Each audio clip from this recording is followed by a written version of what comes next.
Hello and welcome to Enchantment of Eternity's a live discussion on House of the Dragon Season 1, Episode 7, Driftmark.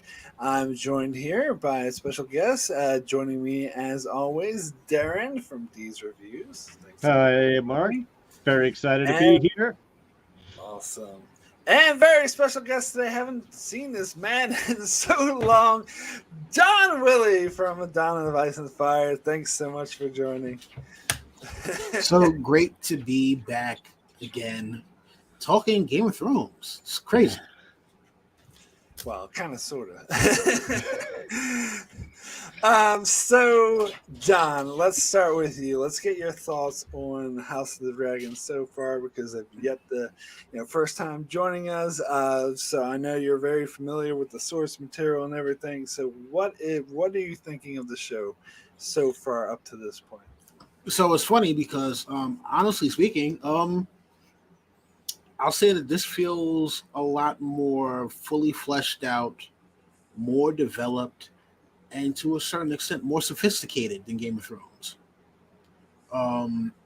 They've weaved a lot of story together that, with the time jumps, if you either weren't paying attention or just kind of were like, oh damn, they're skipping too much.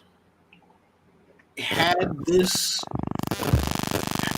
ooh, oh boy.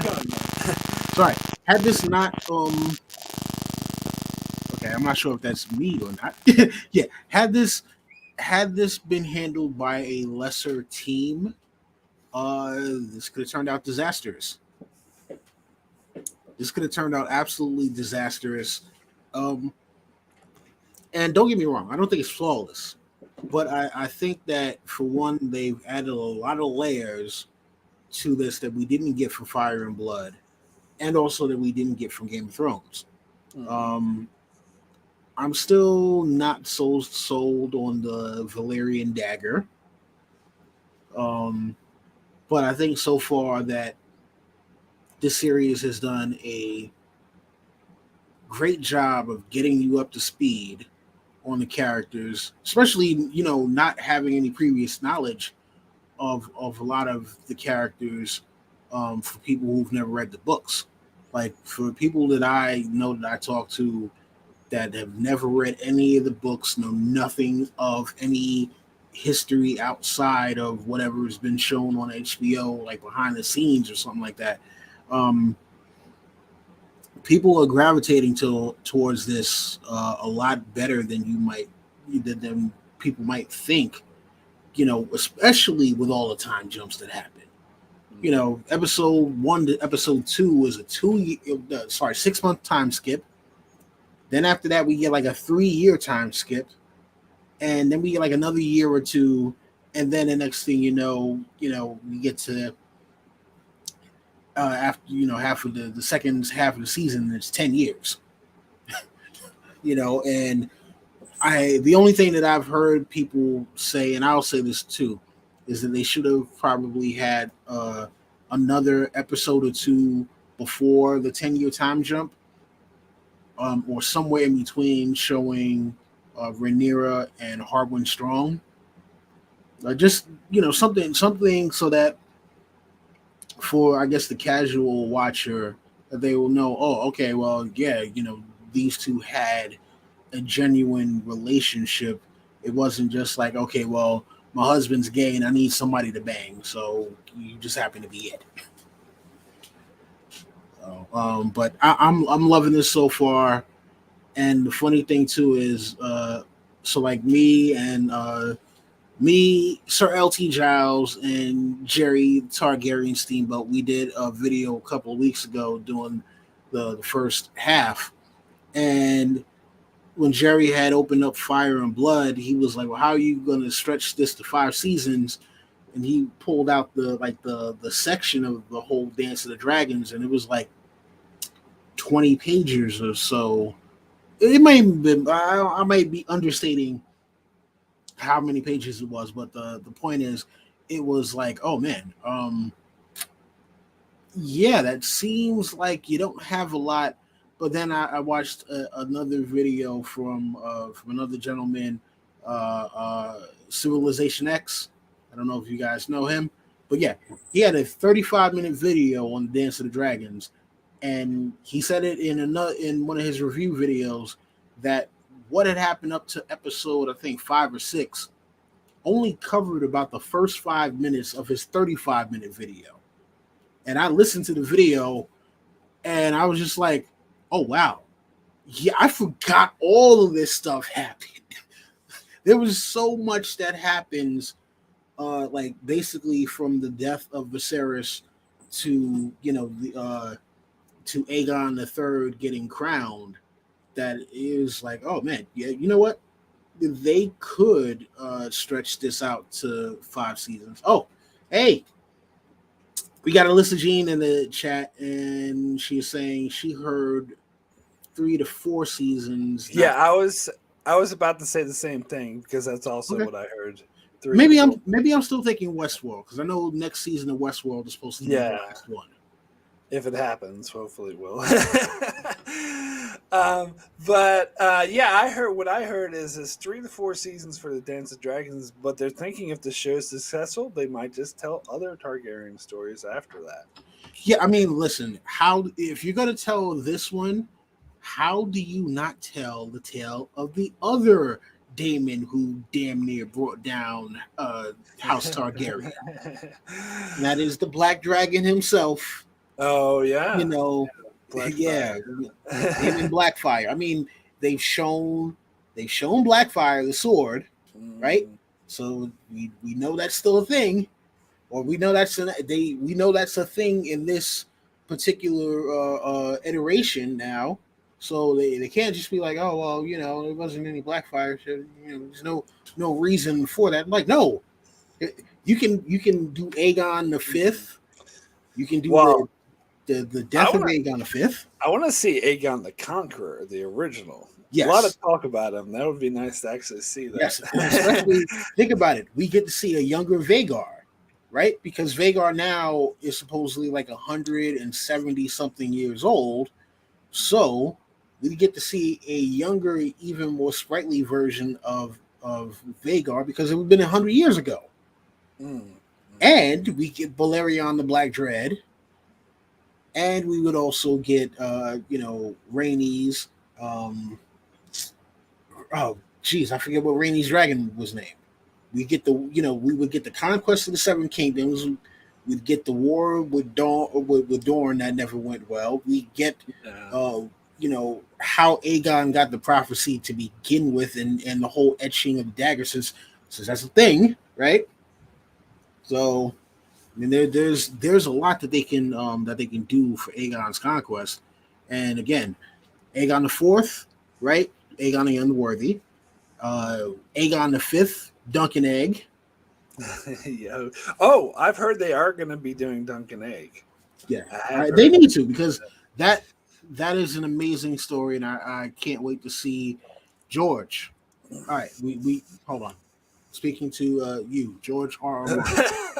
I get it. Okay, the money is rolling in. Everyone wants Westeros, whatever they can get their hands on. We get it. But for the love of God, for the love of the Seven, the old gods, the new, and whoever the hell else is in the House of Black and White, can you please finish the fucking books? Okay? Please. Okay, enough of my rambling. We're here to discuss episode 7 or something. So no, something like that. I've given up on the whole Song of Ice and Fire books ever coming out. If it comes out, I'll be pleasantly surprised. But I've kind of just. It will never come out. That's gonna be. Yeah. It's gonna be like. The end is going to go to about halfway through and be like, haha, suckers, fooled you all. And that's it. That's his dying, his parting words. But, and then Bran became king, the end. But, John, so I was going to, before we get to episode 7, I was going to ask how you feel about how the show has specifically interpreted the books and where it sort of strayed a bit or maybe interpreted in a different way that some people thought it would be interpreted. I mean, well, for one, they seem as though they are sticking a lot more closely to the source material in some regards. Obviously, there are some changes, some things that were speculation in the books. Especially because in the books it's what uh, Septon Eustace, Mushroom, and then Archmaester Gildane or whatever. And then there's another maester. I forget what the other maester is. The one that Gildane got all his notes from. So it's interesting to see how they've kind of took some of those things and mashed them together in order to make what I guess most people would think is the definitive take on these events. But again, there's still so much that's so different about the show, and not in a bad way, but just different that it's like at least it's not doing some of the shit that Game of Thrones did. So like Laena's death, I thought that was a beautiful scene. I thought that it was a very empowering and heroic kind of scene because, that's one of those things where you do that the wrong way and it just looks all kinds of crazy. But, look, she knew she was going to die and she's like, I'm going out on my own terms, period, point blank. You guys can do whatever you're going to do. But, I mean, like, then Daemon, right, killing his wife. Like that's a huge change from the books. He was in Stepstones fighting when his wife died. All right, so me and Alyssa talked about this when we did that episode, and we felt that it was open to interpretation whether or not Daemon killed his wife in the books, that it was still a possibility. That some people speculated that he had, but Maesters didn't know for sure. Well, here's the thing, though. Are you talking about in the book version or in the show? The books, yeah. That it wasn't. That it was just a telling that she fell off a horse and died, but right. But I mean, well, from what I remember, he wasn't anywhere near there, though. So that means he would have had to hire an assassin. No, I don't know. I just recently read the little part, and I thought he was specifically back in the Vale at the time because Viserys had banished him from King's Landing and sent him to the Vale. Yeah, Viserys banished him, and then he said, "Nah, screw this. I'm going with Corlys Velaryon to go fight in the Stepstones." I thought that was before that. I don't know. I have to go back, but from what I understand, it was still a possibility that he killed his wife in the books. Like the showrunner talked about this in the after show that was his interpretation. That's why they put it in the show. Yeah, but there's also like the line after that, I believe, was saying that he was in Stepstones. Well, all right. So here's the thing. I never read Fire and Blood. Okay, I've got 2 copies of it.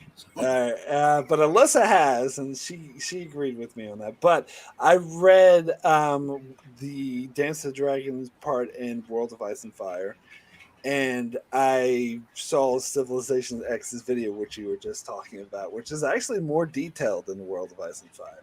So I know the story from that, but yeah, okay. Never specifically read Fire and Blood. But, Alyssa's jumping in the chat here saying that Daemon was believed to be in the Stepstones, but it wasn't necessarily confirmed. Yeah. Okay. So that could have been subterfuge. I don't know. But I don't know, because when I read that section in the World of Ice and Fire, my conclusion was, he totally killed his wife. And apparently the showrunner thought the same thing. Maybe, you know what? Maybe that was the version of it that he read, and he didn't read the Fire and Blood version. Oh, I'm sure he did. Yeah, he did. I mean, well, because look, the World of Ice and Fire version of it is a truncated, very truncated version. Like in the one in Fire and Blood, when they get to like the section about Rhaenyra's kids. There are detailed drawings of what they look like and the detailed drawing of what Harwin Strong looks like as well. So it's one of those things, and that's not in the world of Ice and Fire at all. Yeah. But what I would latch on to as a more definitive change that the show made was the killing of what's his name, Sir Joffrey, because in the book that was clearly at a tournament, and in the show they changed it to like a wedding feast or whatever. Yeah, that was definitely a different thing, and you'll have to forgive me because I think someone's car is going off, and I hope you guys hear that in the background. Yeah, but yeah, that's a different thing from the books as as well, and then also the death of Laenor. We'll get to that. Yes, we will get to that. Yeah, the whole thing with Joffrey. I mean, like, because there was a lot of people who had the question, like, okay, well, why did Crispin, Sir Crispin, why did he snap, and B, how did he get away with it? Well, I think why. Uh-huh. I think the why for two reasons. One, he was already kind of in shock about the fact that Alicent let him go. It was just like, oh yeah. So now he's got this thing over his head because he's like, I just outed myself to the queen, and now she has this thing that she can kind of dangle over my head, and I got rejected by the woman who's supposed to be queen, and now I've got this rando coming up to me talking about, hey, I know your secret, now you know mine. We gotta keep these secrets. Yeah, we're both invested in this marriage heavily. All right, so you want to make sure that that gentleman right there with the nice flowing locks stays safe, and I'll make sure your secret stays safe. Okay, there, buddy. Toodles. Yeah, so I think it was a thing where it just kind of became a breaking point for him, because it's like, I already have the queen, who basically, I'm basically her puppet now, and now here you come with this shit. No. And then how he got away with it, basically, Alicent was, probably did some politicking in the background and was like, look, he's a King's Guard.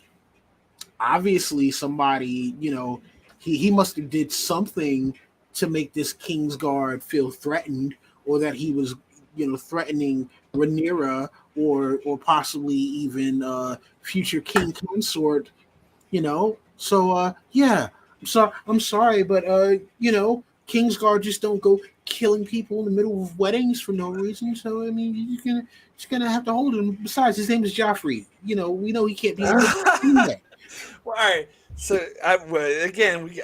we talked about this when we covered that episode, but I completely agree with you on the why. I think the why was very clear. The how he got away with it, I actually did have an issue with it, which I talked about before, because he punched the king consort to be, and how he got away with that with no consequences and murdering someone in the middle of a huge crowd. I think it was. I mean, it was the fire in his blood, man. He didn't recognize. He didn't push. The king consort shouldn't have been there. But they implied that Alicent protected him, and that's what we'll have to go with. But for me, that's a huge jump. Whereas in the books, having a tournament made a lot more sense to me. Why he would get away with just beating someone in a melee to death or something, as opposed to in the middle of a wedding feast. But whatever. That was the one thing that kind of itched me. Well, I could see. I mean, just from basic storytelling is the reason for both of those changes. What happened to did Daemon kill his wife, and the change from the scene is it's just more dramatic this way. If she just dies, there's no connection, and we don't have any feel with Daemon. But if they're like, oh, Daemon was the spirit of the Vale, and he floated in on his Nazgul cloak and killed her. Sorry, that was I think Brandon here in the chat had made a reference to that. I thought was very funny. But it's more dramatic to set Daemon up that is the kind of person that he would be, and we would want to know that. And otherwise, we don't really care about the wife. If she just rides off and dies, that's sort of a waste of a scene. And the same thing with, moving this conflict to the wedding feast, is because the games, they've already done games. There was already fighting. He was showing how good he was. So it was like, Yeah. that would be repetitive. No, I definitely understand that and Yeah. agree, but it just makes more sense how Kristen got it. That was the one little fumble. And everything else, I actually liked the change. I think the change was better than the tournament, but that one little how he got away with it kind of bugged me. I don't think the magic of off-screen. That was the one thing. Yeah, exactly, and that bothers me. It was the one thing that was lost in translation, I think. But anyway, let's enough talking about previous episodes. Let's jump in to this episode 7. And Don, we'll start with you for your overall thoughts on this particular episode. What'd you think of this one? Okay, so episode 7, amazing episode, and because these were events that definitely got taken from the books. But just to give insight to, how each family thinks things should go, right? Otto Hightower is now back as the hand, basically because Alicent gave Viserys no choice in the matter, right? Viserys is he's a one-armed bandit right now, doing his best to keep it together, and we're just seeing how he is trying to continue the legacy of his grandsire Jaehaerys. Jaehaerys is a totally different person. He's trying to keep the legacy of Jaehaerys alive, and he's like, all right, look, I've already named Rhaenyra the heir. It is what it is. Her kids are still my grandkids. We're not gonna have any of the nonsense. We're just not. It's like, no. You guys wanna fight? Too bad. I'm not allowing fighting to happen. All right. Shake hands and be friends and let's all be merry because your king commands it. So it was kind of interesting to see him, in the mode where he's just like, look, I'm not going to have any of your nonsense. No, I'm not having it. We're not doing this. We are going to have order in House Targaryen, and just to see, like how Corlys, knew, like, hey, yeah, look, those might not be my blood in terms of the grandkids, but does it matter? Because at the end of the day, when it's written down in the history books, they'll remember the name. The name was going to be Velaryon, and that's what matters. Because at the end of the day, when we're all in the ground, or in their case, at the bottom of the sea, who cares that they weren't actually of my lineage? Because at the end of the day, that's all people are still going to remember is that their last name is Velaryon, and one of them became the king. While Rhaenys is like, doesn't quite work for me though, bro. I gotta look at this woman who's going to be king. I got passed up to be queen. Our son got passed up to be king. Now we're marrying our son off to their daughter, but her those kids are not our kids, and I gotta eat that? Nah. No. So that was just interesting. One thing that I was kind of like still creeped out about though, they really tried to make the Daemon and Rhaenyra romance seem endearing, and I'm just kind of like, I don't know about that one. This stuff was kind of weird. Like, all right, yeah, you're grown now. I get it. You're a grown woman, but oh boy, oh yeah. You know, yeah, and look, I love this whole thing with Aemond getting the dragon. We got to see the kids fight. You know, the whole bastard Strongs thing. Larys being a goddamn creep. How is it that there is somebody who gets to out creep Littlefinger? Little, how do you out creep this man? How? How do you out creep him? I'm not. What? How is that possible? Yeah, I don't. I mean, so I'm intrigued. I mean, like, if George decides to come out and say, "Hey, the stuff that happened in the show is pretty much the definitive events," so yeah, the history book is the history book. We know that there are biased sources, but what happened in the show is the truth. Wow, wow, All wow. right. So I did watch an interview with George R. R. Martin, and someone asked him specifically about that, and he did the whole thing about how many kids does Scarlett O'Hara have. So his basic thing is the show is a definitive interpretation. So you can kind of take that with either Maester, what's his face, or mushrooms, or the show. Either one, whatever you want, it doesn't really matter. Okay then. I got nothing. But anyway, Darren, let's get your thoughts on this episode. Yeah, well, I've had my pluses and minuses in with the show, and I think oddly enough, the person I could agree with most in this is Otto Hightower. What he says to his daughter at the end is, "I am finally seeing people taking agency in their lives, and now it's starting to get interesting."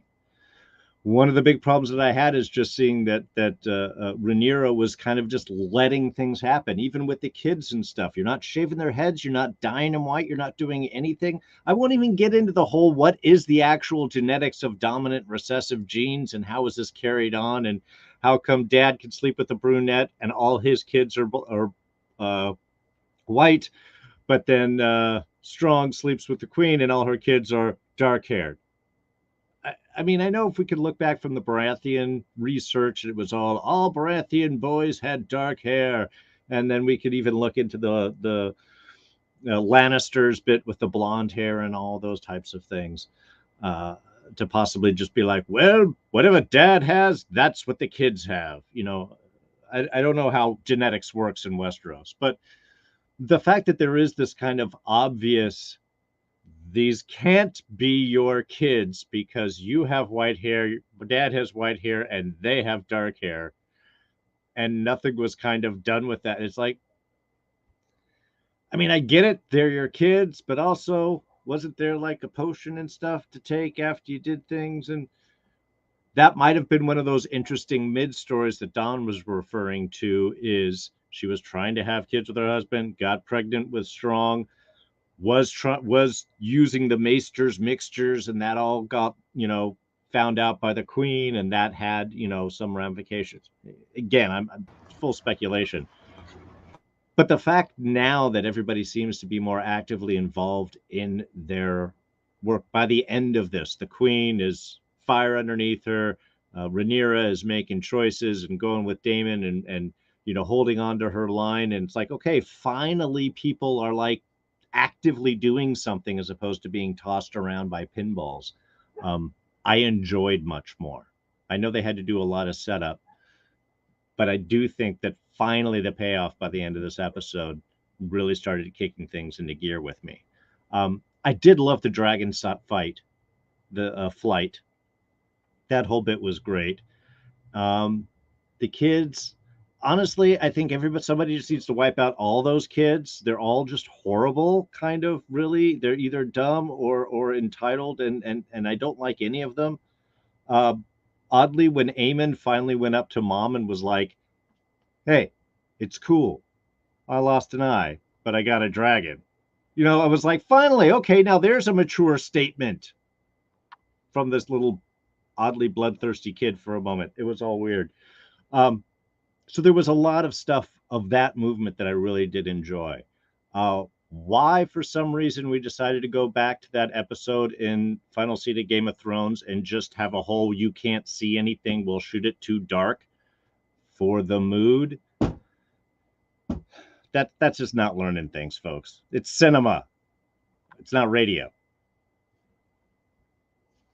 Well, if I may, real quick, I do believe that they actually shot it in daylight and then just decided to color grade it dark. That's what I heard. Yeah. It looks like one of those 70 films night thing, old episodes of Magnum PI. The night scenes were all day with a blue filter over the lamp. Right. So I think that somebody. Okay, hold on. HBO. Hey, look here. Right. Someone in your editing bay needs to have a regular 1080p television. Okay. If it cannot be seen on 1080p television, it's no good. Okay, we know everyone has the 4K and the 8K. No. If it no look good on the 1080p, do it. Okay, you go back, you re-edit, you say, okay, we add more light, we do this, we do that, we do the things. By the way, all this bullshit. Same director of this episode. Who did that episode? Yeah, as well. Really? Oh yeah. Oh yeah. No, he's a good director most of the time. It's just it was more the DP's fault. The DP was trying to make excuses for it, which pissed me the fuck off. Yeah, he's probably using the same DP. But no, he's done really good episodes. He's done some of the best episodes of Game of Thrones. Like, yeah, I mean, listen, he did. All I'm saying is that didn't get a good response. Don't do it again. You know what I'm saying? Yeah. But I think some of the scenes that were like supposed to be like dawn or dusk or whatever, those look good. But when they got into the full on nighttime, that's when it was like, yeah, I got flashbacks to the Battle of Winterfell. I'm like, I can't see anything. But anywho, I did want to address. I don't think I've said hello to the chat. There's Brandon, Popeye, Plinkin, Britton Berg. Hello, everyone. Thanks for popping in. And Dante's. Yes, he did Battle of the Bastards, which was an amazingly shot episode. But anyway, and Hardhome, by the way. Hardhome as well. So yeah, I was gonna say he did a lot of the good White Walker episodes. Yeah, and he did the bells, which looks amazing, and that's the only good thing I can say about that episode. But at least it looks good. Didn't he also do the Mountain and the Viper? No, I don't think he came on until season 5, if I remember correctly. I could be wrong, but if that's my memory. But anyway, I did want to say. Hold on, Alyssa said. Okay, so Alyssa actually went back and checked. Fire and Blood and saying that it does appear he was in the Stepstones. So you were correct, Don. But he could have hired an assassin. Yeah, that's what I was saying. I'm like, he would have had to hire an assassin. But I think that Miguel Sapochnik, or was it Ryan Condal? Yeah, I think it was Sapochnik who said that. Oh, maybe it was Condal. I can't remember. Whichever one it was that said it, I think they must have been I think they must have been reading from the World of Ice and Fire if they came to the same conclusion that you did when you read it, Mark. Well, I think no, because it's confirmed that they have read Fire and Blood, definitely. Then how did he literally miss the next line that Alyssa just picked up on? Well, maybe he was thinking the same thing, that he hired an assassin, but he just decided in the show to have him personally do it because it's more interesting than hiring. I mean, listen, if that's the way you want to go with it, just say, hey, you know what, this is how it was in the book, but we decided it would make it that it would make it more interesting if Damon actually did it. It adds more to his mystique, and like how bad is he, kind of Okay. thing. Other than that, it's like So yeah, so Alyssa was saying it was Ryan Condal, and he has definitely read Fire and Blood. So I don't know. okay. Well, it's just an edited statement. When he read it, he was like, Daemon killed him. And then the next line was, oh, Daemon was in the Stepstones. But I don't like that. So I'm just going to stick with my first thought. Exactly. See? That way they're both right. It's one of those carefully edited statements. But anyway, yes. Dude, Chronic says Matt Damon. Anyway, let's go with that. So, what was it? Oh, Fortune yes. favors the brave. Sorry. This episode. So earlier in the chat, Alyssa said that she was sorry she couldn't be here to talk about her favorite episode, and this is also, I think, my favorite episode of the season so far. I thought it was extremely powerful. For the most part, I've been loving this season. I think perhaps more than Darrin, definitely more than Rob. But there were a couple episodes here and there, and a couple of little things like I talked about why Kristen Kroll got away with it that bugged me here and there. But this one was a clear really is when I was most engulfed, and it feels like everything's coming. And that's what I would say to the people who were not maybe enjoying this show as much, is that it's similar. Game of Thrones did a similar thing in season 1. It took a while for it to kick in. You gotta wait till the end of the season where shit's gonna start happening. And with this show in particular, I think season 2 is really when things are gonna hit the fan. And I think you're gonna get a taste of that in the finale, I'm sure. But yeah, I've enjoyed the build up. I think the build up was necessary. I think all the first 6 episodes we needed it, but it's great to see. Unlike Lord of the Rings, which is dragging his Rings of Power. Let me specify, which is just dragging his fucking feet and taking forever to get to the goddamn point. Whereas House of the Dragon, I think you needed those, and it actually does help a lot. But anyway, this episode, yeah. I really enjoyed it, except for the fucking cinematographer needs to, god damn it, get his head out of his ass. Not everyone has a high definition whatever, but other than that, yes, I was especially with the scene which we'll get to later where fucking Alicent pulls the dagger. Oh my god, that was so good. Anyway, cool. So let's jump into this episode now. We're almost 40 minutes through the stream. Let's get started. Let's start. All right. So let's start with Lena's. I believe that's how you pronounce her name. I'm so bad at pronouncing this. Lena. Yeah. Her funeral. And sort of the dynamics we had here. We had Daemon chuckling while the what's his face Corliss's brother was saying this very serious lamenting thing, and he was chuckling at part of it. And then we get the sort of after the funeral where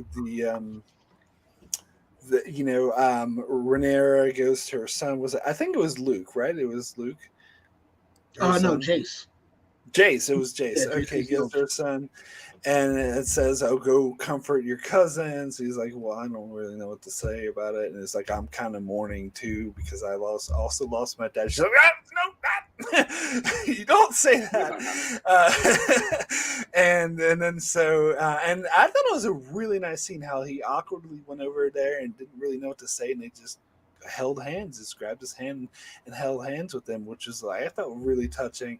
But then Rhaenys comes over and is like, "Well, get the fuck out of here. I don't care about you, Jason." Hugs the girls because it's like, "You're not my blood. I don't care." "Oh, girls, I'm so sorry you lost your mother."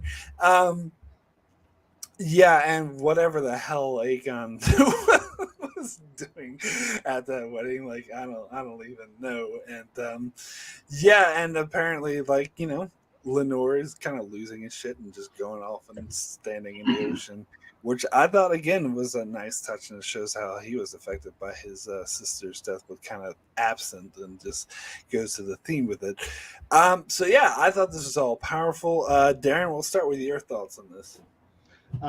Yeah, well, I want to jump in and first start off with Popeye here in the chat mentioning. So on the post show, they said the funeral here was the first scene they shot of the entire series because they wanted it to be awkward for the actors and the characters. And that was brilliant because the discomfort in that funeral scene, the separation, and I mean, people who live in a city talk about being alone in a giant crowd. And this is exactly the same type of thing. Everybody's alone, even though they're completely surrounded by people. Really seeing how the kids, how Jason and his brother are not treated as family. They really are kind of pushed away. They're aside. They really stand out, which again, comes into play later in the episode. Rhaenyra not knowing where to go, the tension she has with wanting to say hello to her uncle, but knowing that would all be weird and strange and everybody's different perception. I really did love the way that they had set up this scene. Funerals are bad enough. The tension between family is bad enough, but this does feel like it's just things are about ready to boil over. And bringing in the actors so that they don't really know each other, and this is the first kind of thing as we're feeling things out. Totally played. It was brilliant. I'm gonna say I thought it was a beautiful scene, and it also shows the difference between like the Valarians, like just their house customs versus the Targaryens. Targaryens always have their funerals by fire. Valarians apparently do theirs by sea. Um, and it's kind of crazy to see Vaemon Valarian. He's saying all of the words in Valerian or whatever, and then we see the translation, and every time he starts talking about blood being thick and this, that, and the third, and you got to do a fool for the house, and he's looking over to Jace, and yeah, and that's kind of why Damon laughed, because he was like, okay, come on, man, I see the jabs you're throwing. I hear the jabs. Like, come on, man. It's a funeral. Come on, guy. Like, really? All right. It's like, it's like, yeah, you're petty. You're like, yeah, you are petty. Like, yes, you know what? You guys are definitely of the sea, because this whole entire funeral procession and your whole speech right now is full of nothing but salt. Salty, salty, salty. That does play. Yeah. Jace, not being able to mourn his father, and Rhaenyra just kind of like, yo, listen, the Strongs are not our family. These people are. And that's something that he probably wouldn't understand had it not been for the later events of the episode. That's something he probably wouldn't have understood for years. It would have taken something. It would have taken something else uh, for him to finally see, like, okay, yeah, Harwin Strong might have been my dad, but the Valarians are the ones who are taking care of me, so I have to honor that. Um, so that's one of the things that I took from it, was like, yeah, this was the sides cementing themselves, and the kids having to grow up super quick, because unlike Game of Thrones, where the actors were clearly in their mid to late teens for the most part, like, no, these kids are kids, and this is a lot of weight that's being put on all of their shoulders. So yeah, I think the actors did a great job. I think, especially the kids. I mean, I think the kids sold it. I think the kids definitely sold it. They gave you that sense of vulnerability and just kind of naivete about how the world works. You know, so Jace sitting there, saying, "Hey, this is unfair that I have to go console them, while no one consoles me about my own loss." And him not necessarily understanding the bigger picture behind it. That was powerful. And then also when when Corlys goes to Luke, and he's like, "Hey, you know what? Yeah, your brother's gonna be king, and then Driftmark is gonna go to you. This will be all yours." And his reply is, "Hey, if I have Driftmark, that means everyone else is dead." And I'm like, I don't even know where he came up with that one, because I'm just, I'm like, wow, everyone's dead. Okay, that's Well, see, that reminded me of the Lion King. Well, when they had that song, "I Can't Wait to Be King," and everyone's like, "What a little bastard! He just wants his father to die." yeah, but I mean, like he didn't say, if I have Driftmark, that means you're dead, and my dad's dead, and grandma's dead. He was like, "Oh, if I'm inheriting Driftmark, that means everyone's dead." I'm like, "Damn, dude, like that, It's a that got dark really quick."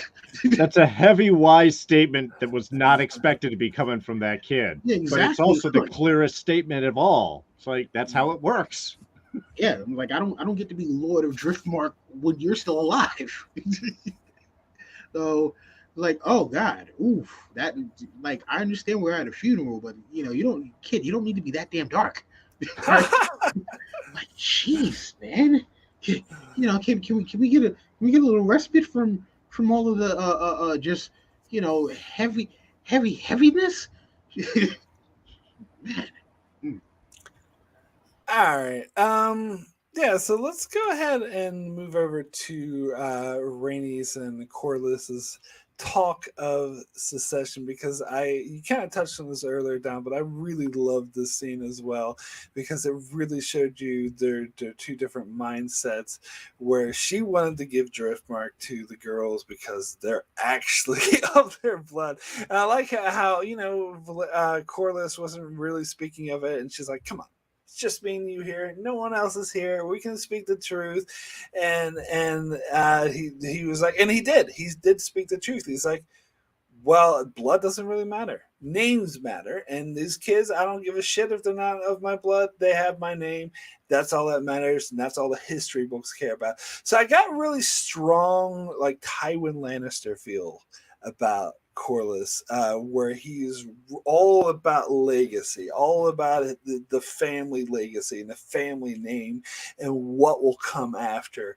But then in the scene, we also got to talk about how he brought up, and again, he brought this up several times throughout the show, how she was denied her rightful crown. And she's like, "I don't give a fuck. You're the only one who cares. And it's not about me, it's about your ambition." And then, but he made it clear it's not just ambition, it's his desire for his family legacy, which again, that Tywin Lannister feel to it, which I loved. And I loved how the two of them were kind of at odds in this situation. Um, but yeah, I thought that was fascinating. Darren, what's your take on this scene?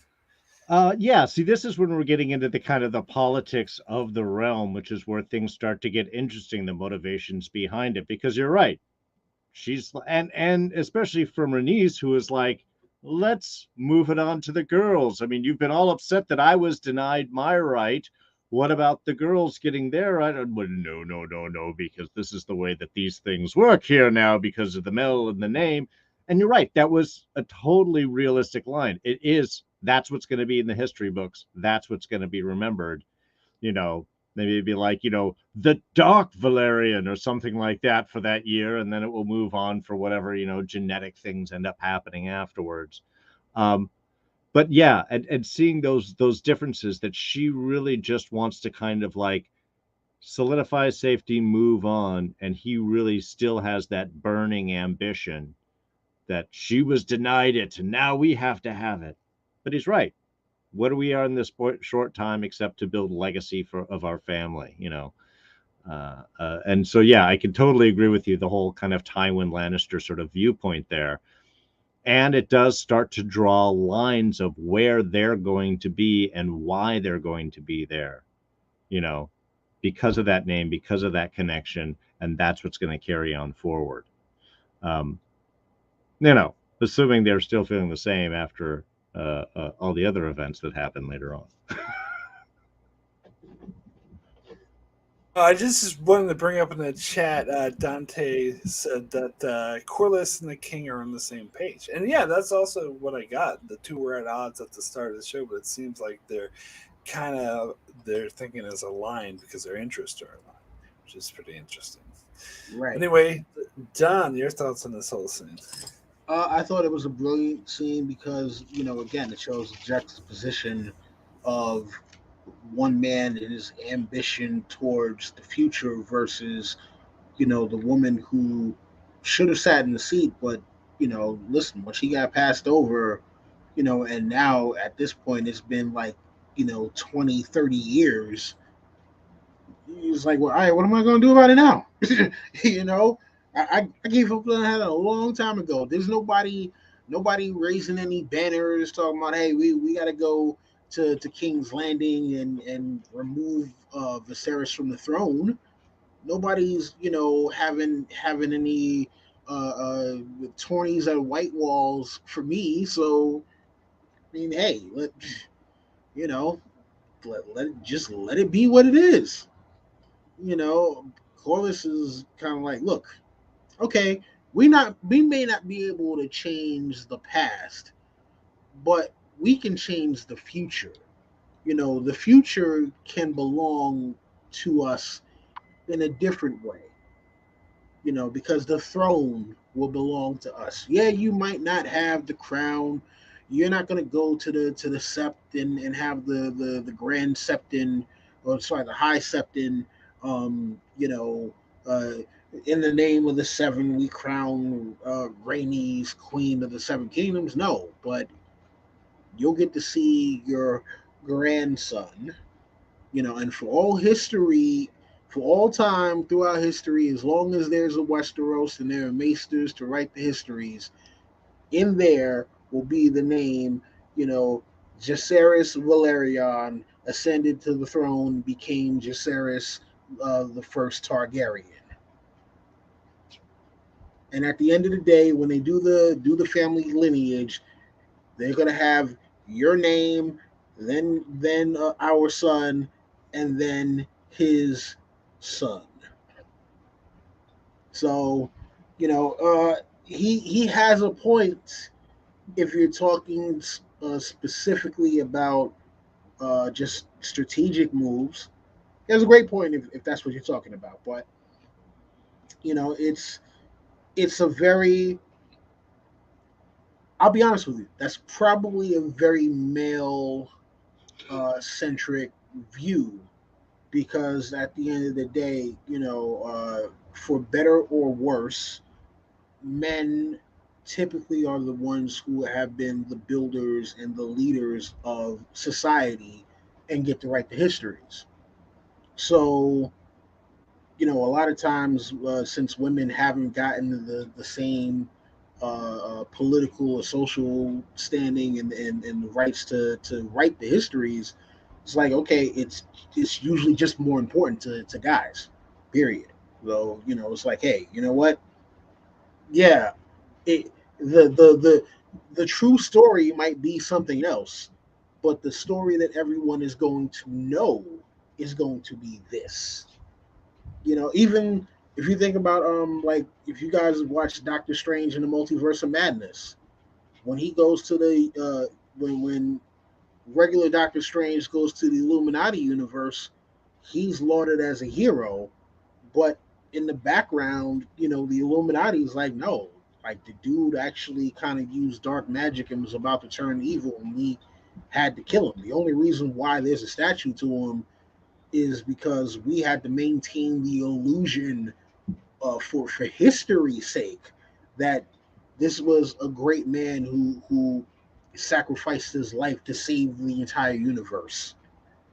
So, you know, uh, yeah, that's kind of the typical patriarchal view of things, where it's like, look, the most important thing is what people will remember, what's going to last after we're gone. Somebody, yeah, might have a totally different bloodline, but who's gonna know that? What they will know is the name Valarian or Targaryen or Lannister or whatever, other names. So, you know, it, this is a hard one because it really goes to your, I guess, internal moral compass as to how you view each character's view on it. And I'm going to stop rambling now and turn it back over. So I just want Popeye Plinskin in the chat says, quotes the line, "History doesn't remember blood, it remembers names," and that was just a cool line when he said it like that. But anyway, let's go ahead and move over to Rhaenyra and Daemon's reunion. They hadn't seen each other for, I believe, decades, right? It's because Daemon ran off, and so now they have a different dynamic. Now Rhaenyra is an adult and not a teenager anymore. And it was very interesting to see how that played and how they almost instantly sort of connect, and how they talk about their lost lovers. Like Daemon mentioned that he was happy with Lena, and Rhaenyra is like, that in itself is an accomplishment. And she talks about how much she liked what's his face Strong there, who he got fired anyway. Sorry. um, anyway, and they sort of connected over their loss, and then of course, I guess they had sex. I couldn't really see what the hell was going on, but anyway. But anyway, Don, at this time we'll start with you. What was your take on this thing? Man, oh man. So Rhaenyra and Daemon. Creepy. Okay? Creepy. Just okay, look. Yes, the Targaryens are beautiful, beautiful looking people. Okay?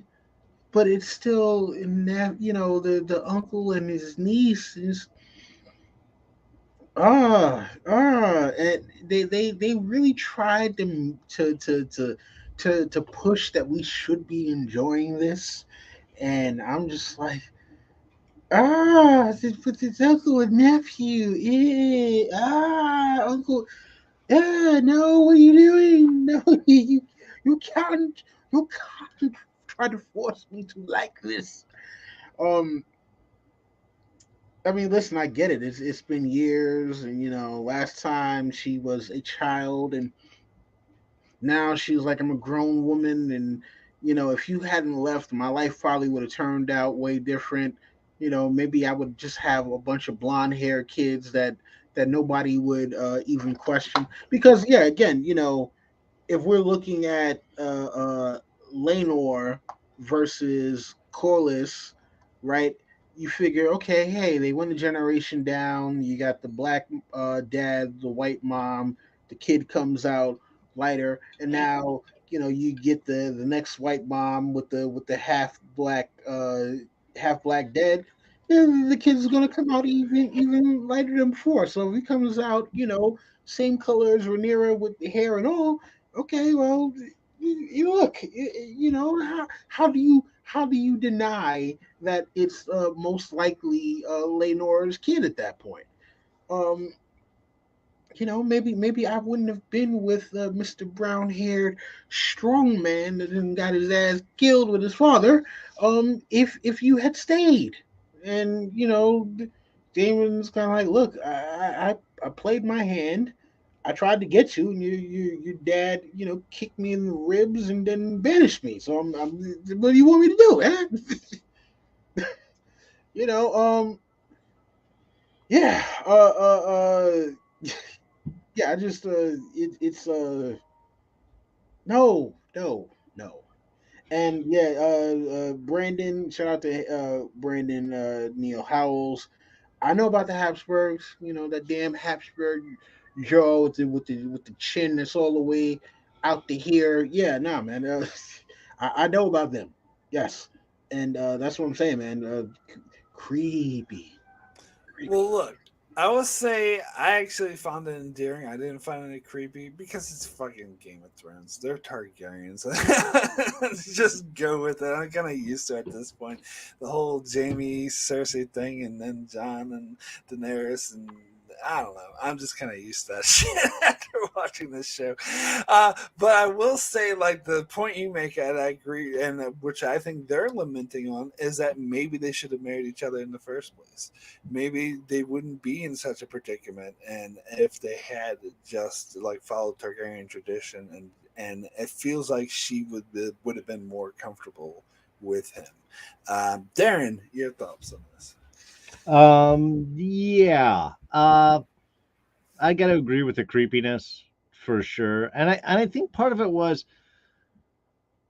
I didn't necessarily feel the chemistry between the two characters or the actors. And I think by the end of the episode, there did feel a little bit of a difference there. So I don't know if it was just how it was played or if it was because it was an early shot scene and they hadn't sort of figured things out. Um, but I think that is one thing that really kind of needed to sell this for me because of the incestuous whole stuff. And yeah, it's Targaryen or whatever, but my brain's still going to be thinking this is uncle and niece and this is wrong. Um, and I did like their relationship when they were younger. Uh, I guess because of the time had passed, it was maybe harder to sort of feel that continual thing. But I think that's just the one thing that was really kind of lacking. If there was a strong chemistry between these two, in that scene, I think I would have, or if I had felt a stronger chemistry between those two in that scene, I think I would have been with it a little bit more, even despite the incestuous nature of it, because I could see that, yeah, it's not supposed to be, but they really do, connect right. Um, because I didn't really feel that, yeah, I gotta say it was just wrong. I did like their sharing of selves and the kind of real look and the kind of being honest with each other. That was great. I think going forward, this is the right matchup. I agree with you completely there, Mark. Um, for the family, for the strength, for moving forward and everything. Um, but yeah, and then of course again, it was all dark. Then I'm just like, no, what? Why? Oh, okay. I mean, not that I need to see anything here, but that's not how you do that. See, Darren, you're watching it wrong according to the stuck up, pretentious GOP. You should adjust your TV to match their high definition. Anyway, sorry. Sure. So, um, me personally, I actually thought the actors did have chemistry in this scene, but that's just me. That's my Sure. interpretation. All right, so let's go ahead and where are we at now? Aemond tames the dragon. This is a cool little scene. I wonder, like, there was a little side of my brain that thought maybe the scene went on too long, but then the logics part of my brain was like, no, we need to have this long. This is a very important moment, and I think it actually really sold it. Just how I love, and I don't, we'll get to this later, but I'm this whole show is supposed to be grays and no one to root for, but I'm kind of almost firmly on Team Rhaenyra at the end of this episode. But I will say Aemond fucking deserves that dragon. Like the balls on this kid to go up to that giant fucking dangerous thing and just go right up to it and like with confidence. And when it was like starting to light up and about to set his ass on fire, he's like, calm down, no. And like in Valyrian, of course, but he was like, no, stop. And it fucking listened to him. He climbed again, and he almost fell off that fucking thing as he was flying through the air. He was like hanging on for dear life. So yeah, that kid most certainly deserves that dragon for sure. But let's save some talk about the losing the eye thing. We'll get to that next. But as far as the whole dragon taming bit, Don, what'd you think of it? I wasn't sure whether or not they were going to do it this episode. But I thought it was brilliant. I mean, for one, we got to see just how massive Vhagar is compared to every other dragon that we've seen thus far, including Drogon, right? Like she dwarfed Drogon by a hell of a lot. Like definitely Aemond looked like he could have been eaten up with one bite, just swallowed whole. And then the fact that there was a ladder to climb to get on the dragon, a ladder, right? Daenerys used to just walk on Drogon's wing and then hop on his back and grab the horns and everything was cool. No, you're not doing that with this dragon. Not in no, not even for a second. Not unless you really decided that you wanted to get leg day in, and that you like hiking. Okay, unless you just really like hiking, then no. You know what? Here is a ladder here, and that looked like it was about at least 10 rungs or more. So I'm like, there's a ladder to climb this dragon. That boy is brave. That boy is very brave. And wow. wow. So yeah, you know what? He got his reward. But the first thing I was thinking when Vhagar took off was, yeah, you're not gonna strap yourself in before you decide to go and fly on this dragon. Like one, you decide, oh, let's do a barrel roll, to see if I can do it. And then the next thing you know, you're street pizza. Um, so yeah, that was my whole thing. It was like, yeah, he was brave, but he was actually kind of stupid as well. Yeah, I mean, I think the great thing that worked for me is you're right. The size of this dragon versus anyone else we see, I think, was just terrifying. And the fact, certainly from someone who hasn't read any of the history books and not, I mean, I kind of know how it all ends in the end, but it's because Game of Thrones gave it away earlier. But not knowing what any of these kids' fates and the fact that I kind of think they all need to die right now. I did no idea what was going to happen. Like, are you going to get eaten? That would be great if the dragon was just like, hi, nump. And that was it. Or burnt. Or like you said, once you get in and you take off, he's hanging and dragging. I mean, like one move, one barrel roll, as Don says, and woo, kid's gone. Is that his fate? Is that what happened? So viscerally, I think they did a really good job of keeping that fear and tension and carrying it through the whole scene. And of course, with the shots, they did some great, Aemond perspective shots on that as the dragon was moving and flying. And I loved that. I was like, okay, I feel like what it's like to be on a dragon now. This is awesome. Which I think they really did pay off very well. So you're right. Was it a little long? Maybe. But we do need this in order for the following scene to really pay off the way that it does, is because you do have to see that he earned it. And he'd been given the pig. He was made fun of by his brother. He put it all down in order to get this thing that he felt he was owed and denied and joked on. And if you're going to aim, man, aim big. aim for the top. Go for the big one that's just sitting right there. So yeah, got to give it up to Aemond for taking that risk and not being thrown and pizza on the ground.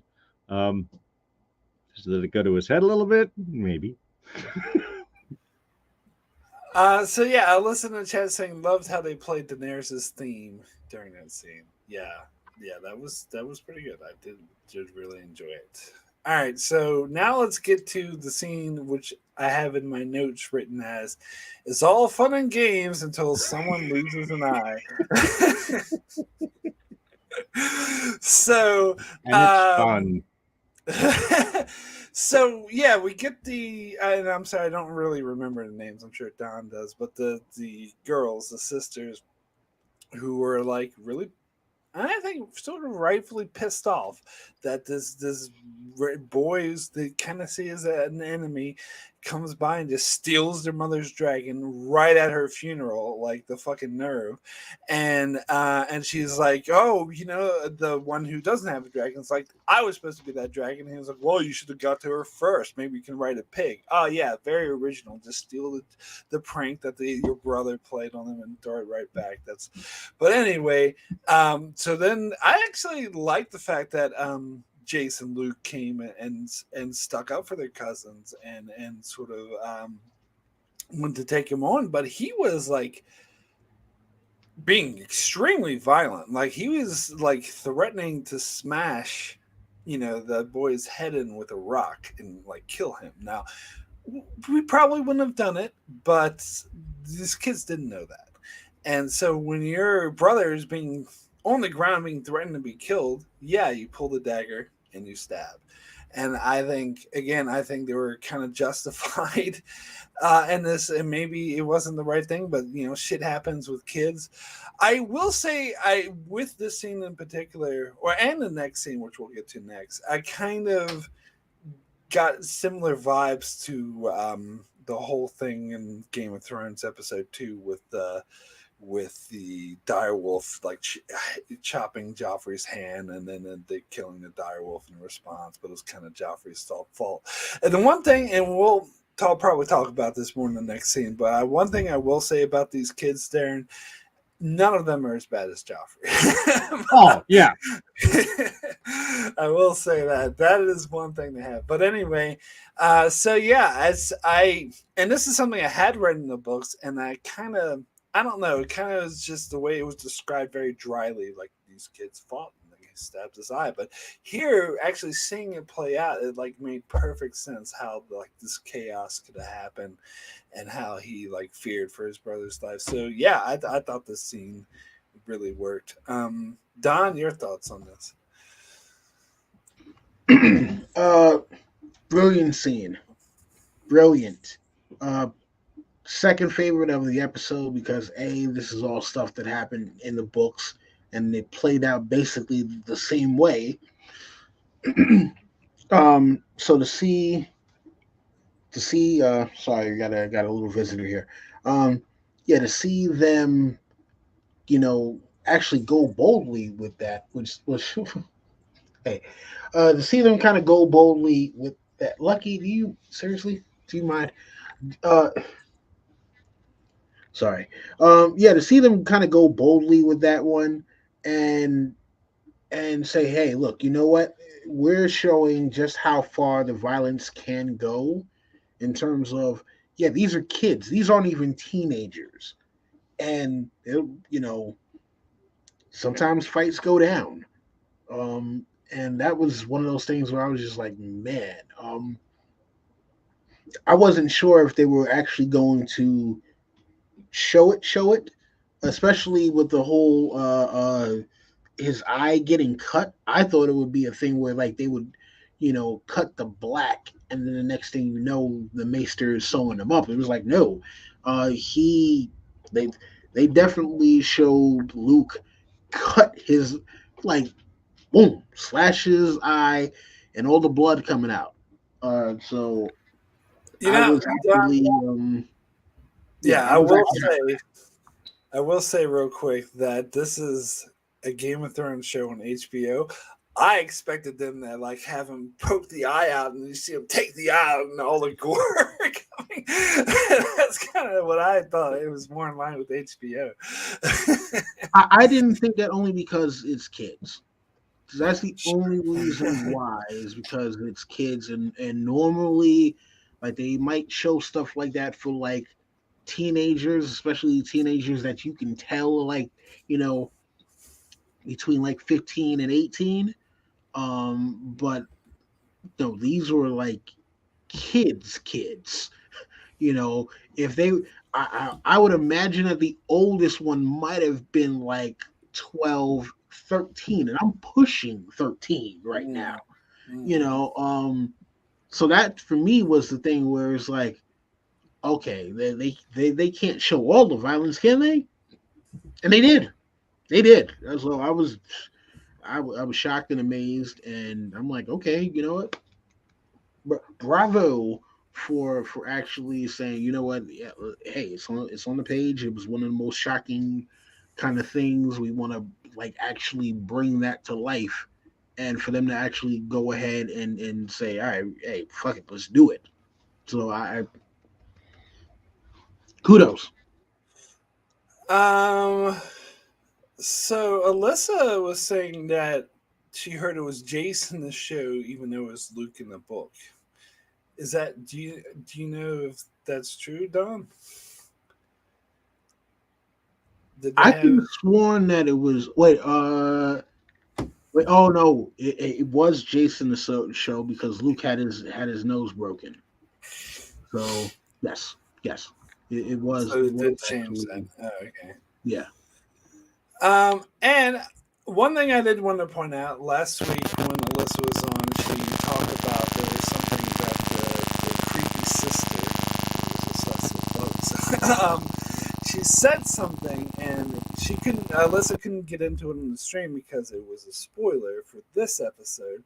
And so she didn't. She told me after after we got off air, what it was, and apparently, when Aemond said something like "I want a dragon," she said something along the lines of like, "Oh, we'll cost you an eye, or we'll take an eye, or something." Like, and you thought she was talking about, or oh, he'll lose an eye, or something, and you thought she was talking about the bug, but really, was it prophecy? Was she predicting? Did she see the future and know this would happen? And that's as people in the chat were talking about that. But yeah, I don't know because that would be a change from the book. She wasn't any kind of like the prophet, I don't believe. So yeah, that was interesting. But anyway, Darren, let's get your thoughts on this thing.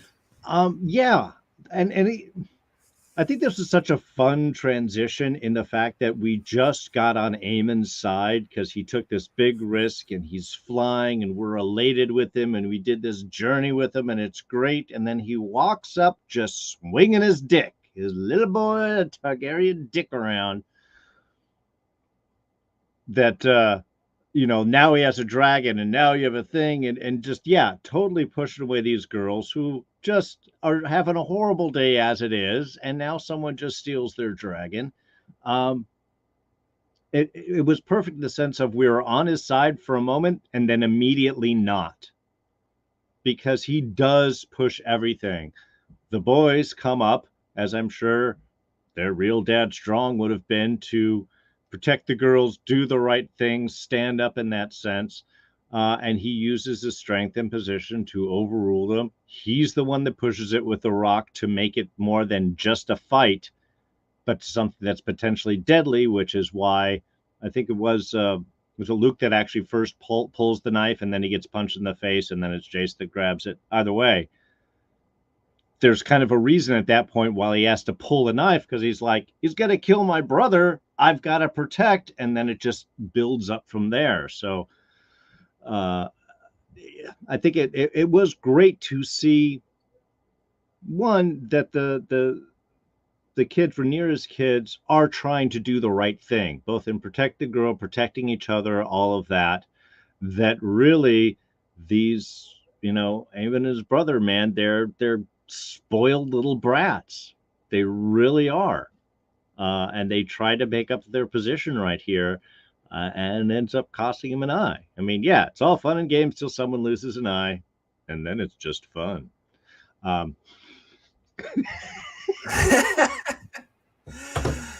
right. Well, let's go ahead and move on to this next scene. And I can't take credit for this. I was watching this video where it was playing like all the kids like stand when Viserys is like, "What happened?" And all the kids are yelling, blah, blah, blah, blah, blah. And then it cuts to kindergarten cop of Arnold Schwarzenegger going, "Shut up!" which I thought was brilliant. So this scene I thought was really amazing. You got Alicent, who was livid. She wants an eye for an eye. And Viserys was just like, oh, whatever, it's fine. But boys, to me, this scene really, like, I watched this one video recently. I said, oh, I actually do think Viserys is a good king because he ruled in peacetime. No, he's a shitty king. He fucking sucks. And I think this scene exemplifies that because he is so oblivious to the war that is brewing right here, the infighting that is totally very obvious to anyone with eyes starting here. And he's just like, your family, get along, just get over it. Like, that's gonna work. Like, that's gonna make any difference. And I love how he was like, who said these vile lies about them being bastards? And when he asked Aemond, and Aemond was looking directly at his mother, and she was kind of giving him that look like, no, fucking say it was me. And then she's like, oh, it was Aegon. And it's like, Aegon, where'd you hear this shit? And he's like, I have eyes. everyone knows this. It's like obvious. And then Viserys kind of doesn't even address that. He kind of just like pushes it off and like, well, whatever. Anyone speaks of this again, they're gonna have their tongue removed. All right. And that's it. That's over. Things over. But Alicent's like, no, bullshit is not solved. And she fucking grabs the dagger. And this is really interesting because Kristen Cole tries to intercede, but Daemon gets right in his way, stops him, and then the Kingsguard hold him back, which is interesting because I thought that Kristen was just going to try to protect like Alicent, which I don't know, maybe one of you could explain this because it seemed like none of the Kingsguard came in to actually stop her from, and she was trying to stab Rhaenyra, and that whole thing where Rhaenyra just fucking taunts her. And this is why I love the scene so much. I think this really brought out this conflict between the two, where she's just like, because Alicent is being honest. She's pulling like, you can get away with whatever we want. You're so blatant. You think you can get away with anything. You can do all this shit and nothing happens to you. And she's like, well, you cloak yourself in this shield of righteousness, but now people see you for who you really are. And I was like, God damn. God damn. That was such a powerful scene. Don, we'll start with you again. This entire scene, absolute brilliance. We got to see finally, the battle lines have 100% been drawn. There is no turning back from here. And even though the king is not 100% oblivious, right? He sees what's going on, but he's hoping that the might of his seat and just being in the position that he's in will be enough to mitigate any further hostilities and stop the war that he can clearly see is coming. And so he's doing everything he can to hold the family together. Yeah, he's not stupid. He knows that those kids don't belong to Laenor. But I can't admit that in front of the family and the Kingsguard and Otto Hightower and Alicent Hightower and anyone else not named Targaryen or Valerian. No, no, we know that. No, no, no. Yeah, because what do you want me to now banish my own daughter and kill her kids, or disinherit, my daughter or whatever for the High Towers? Mm, nah, we're not going to do that. So what's going to happen is you kids are going to make peace, and everybody's going to go to their separate corners. And I am not trying to hear a damn thing about whatever it is that you guys got going on. So, yeah, no, I'm not gonna have it. And the thing when Allison, calls Kristen Cole and it's like, oh, bring me the eye of Lucerys Velaryon. I'm sorry, what the hell? Listen, I'm King's Guard. Uh, I'm trying to do my level best to be honorable, and you're talking about go and take out a kid's eye and bring it to you. I'm sorry, bitch. Have you lost your mind? Okay. Yeah, I mean that's about all. Because the entire room was sitting up there like, oh, she's gone unhinged. She is definitely gone unhinged. You bring you the I'm sorry. You do realize his title is Prince Lucerys, right? Which means royal, which means Kingsguard cannot do that. All right. I'm pretty sure Corliss is still like, yeah. Okay, go lay your hand on someone with the last name Valarian again, and let's see what happens. Oh, I'm pretty sure they haven't forgotten the wedding, you know. So yeah, I'm just like, I love the big wide shot of the entirety of the family when Viserys is like, "We're a family." God, he's like, "Damn it, we are a family. I'm not gonna have this infighting." Yeah, he's like, right now he is trying to be the glue to hold things together. He knows that it's all being held together by a single thread, and he is that thread.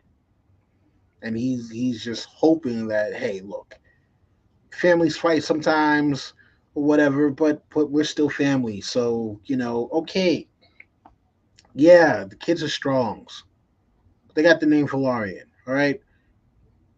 And when he ascends, look, he's still my grandson. May not be his, but he's mine, and I'm the king. So, yeah, it's oh my god, like this was a powerful scene, and it just so shows how sad things have gotten over the years. I mean, think about episode 1 to now. Yeah, it's been about 15 years or so, right? Since the beginning of the show.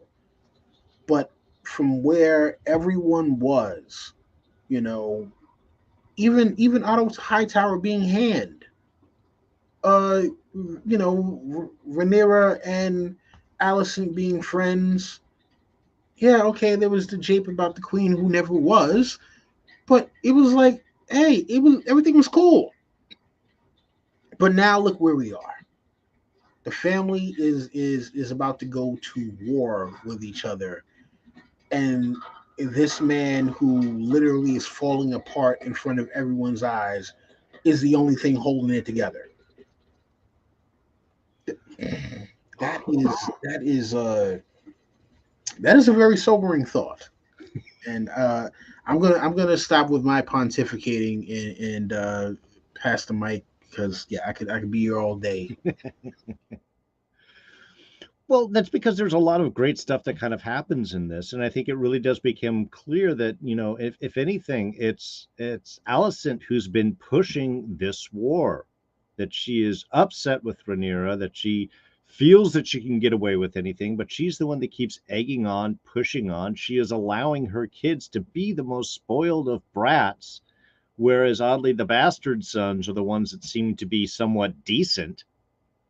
You know, there really is kind of no excuse. We could see how that is being pushed by the frustration that Alicent has been feeling towards Rhaenyra. So when it all finally boils over right here, of course Rhaenyra is going to appreciate this. I've been seeing this and getting this from you for years now, and now everybody else sees it.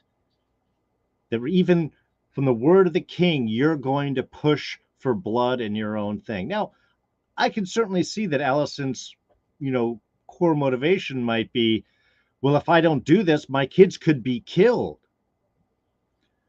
Sure, or you could make sure that they, pass on that they're not going to take the throne, that Rhaenyra is the king, that all of is the rightful heir.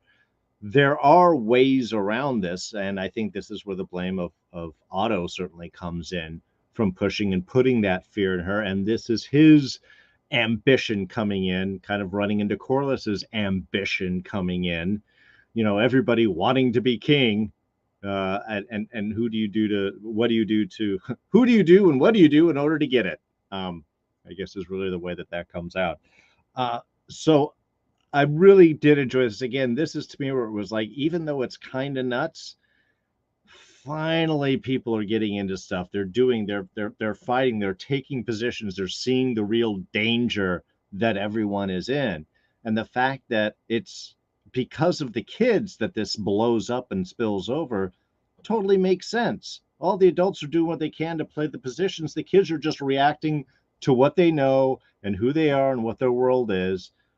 The fact that it kind of explodes all that, I thought was the perfect point to sort of light this fire. And as why Daemon stepped in front of Cole, I mean, one, I think, as Cole was just asked before to go give me that kid's eye, and he's being a little protective of Rhaenyra's kids. But I think also, one, there's that competition of Daemon, like, I'm going to have her now, or I have her now, in regards to Rhaenyra versus Cole. I think there's probably a certain maleness. And also, like, she can handle herself. I think in some ways that was her support for Rhaenyra, is like, oh, you don't need to get involved. She'll take care of this. Which is, I think something of supportive of her, of belief, and certainly I think builds on their relationship and so on. But no, I kind of got into the more sense of this was like, this isn't your fight. And that's sort of why that he stepped in on that particular one. I think I get why Daemon interfered, but I didn't understand why the King's Guard held Kristen back. Because why didn't they interfere and try to break up this fight?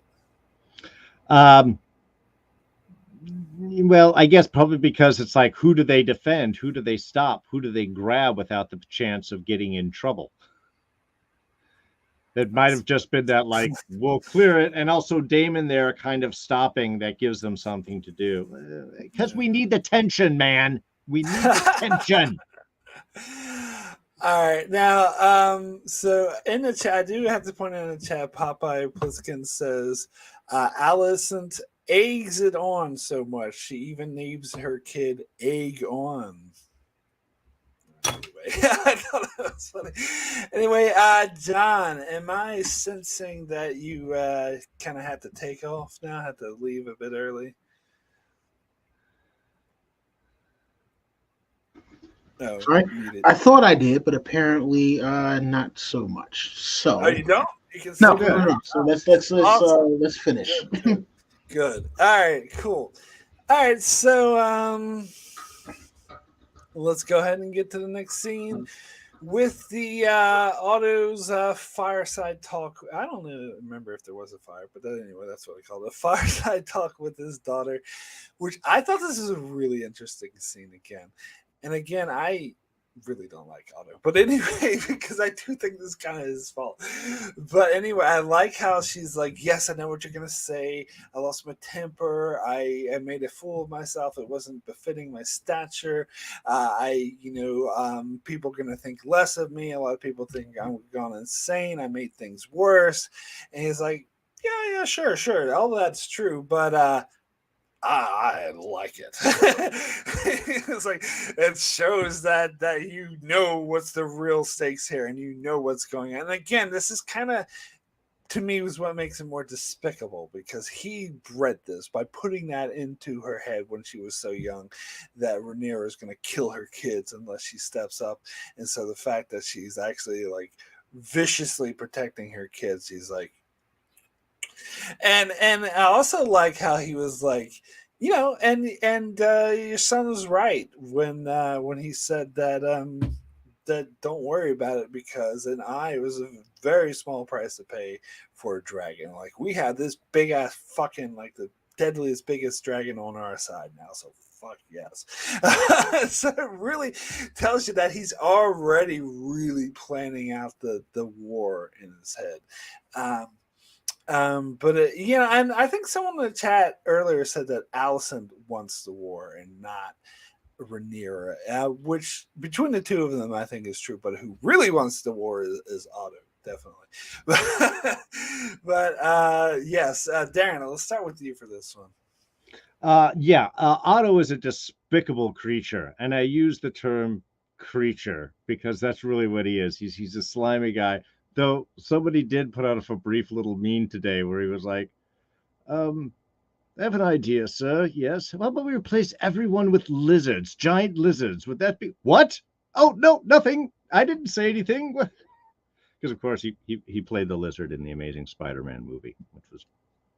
Anyway, no real point with that. I didn't get that. Okay, I didn't know that. All right. Yes, East Refund played Kurt Connors in the first Amazing Spider-Man. But yeah, I completely agree with you. He did put this all into motion, and the fact that he's like, "Oh, you've done such a good job. I'm so proud of you now, my little girl," just kind of adds this whole extra layer of creepiness to it. Now, he's also right when he's like, yeah, just go apologize. Tell him you didn't mean it. You were feeling weird. He'll forgive you. Why? Because Viserys is a weak person, and that's all that he kind of needs. He's probably... I keep waiting for this guy to die, so it's probably not going to be until next season at this point. But I did love that kind of connection with them. I mean, only in the sense that it signifies and clarifies everyone's real motivation and position. I don't like him. I'm not really a big fan. I'm not fans of most people in this show. Maybe Daemon for the most, just the one guy that just seems to like want to do something and is willing to do what he needs to get it.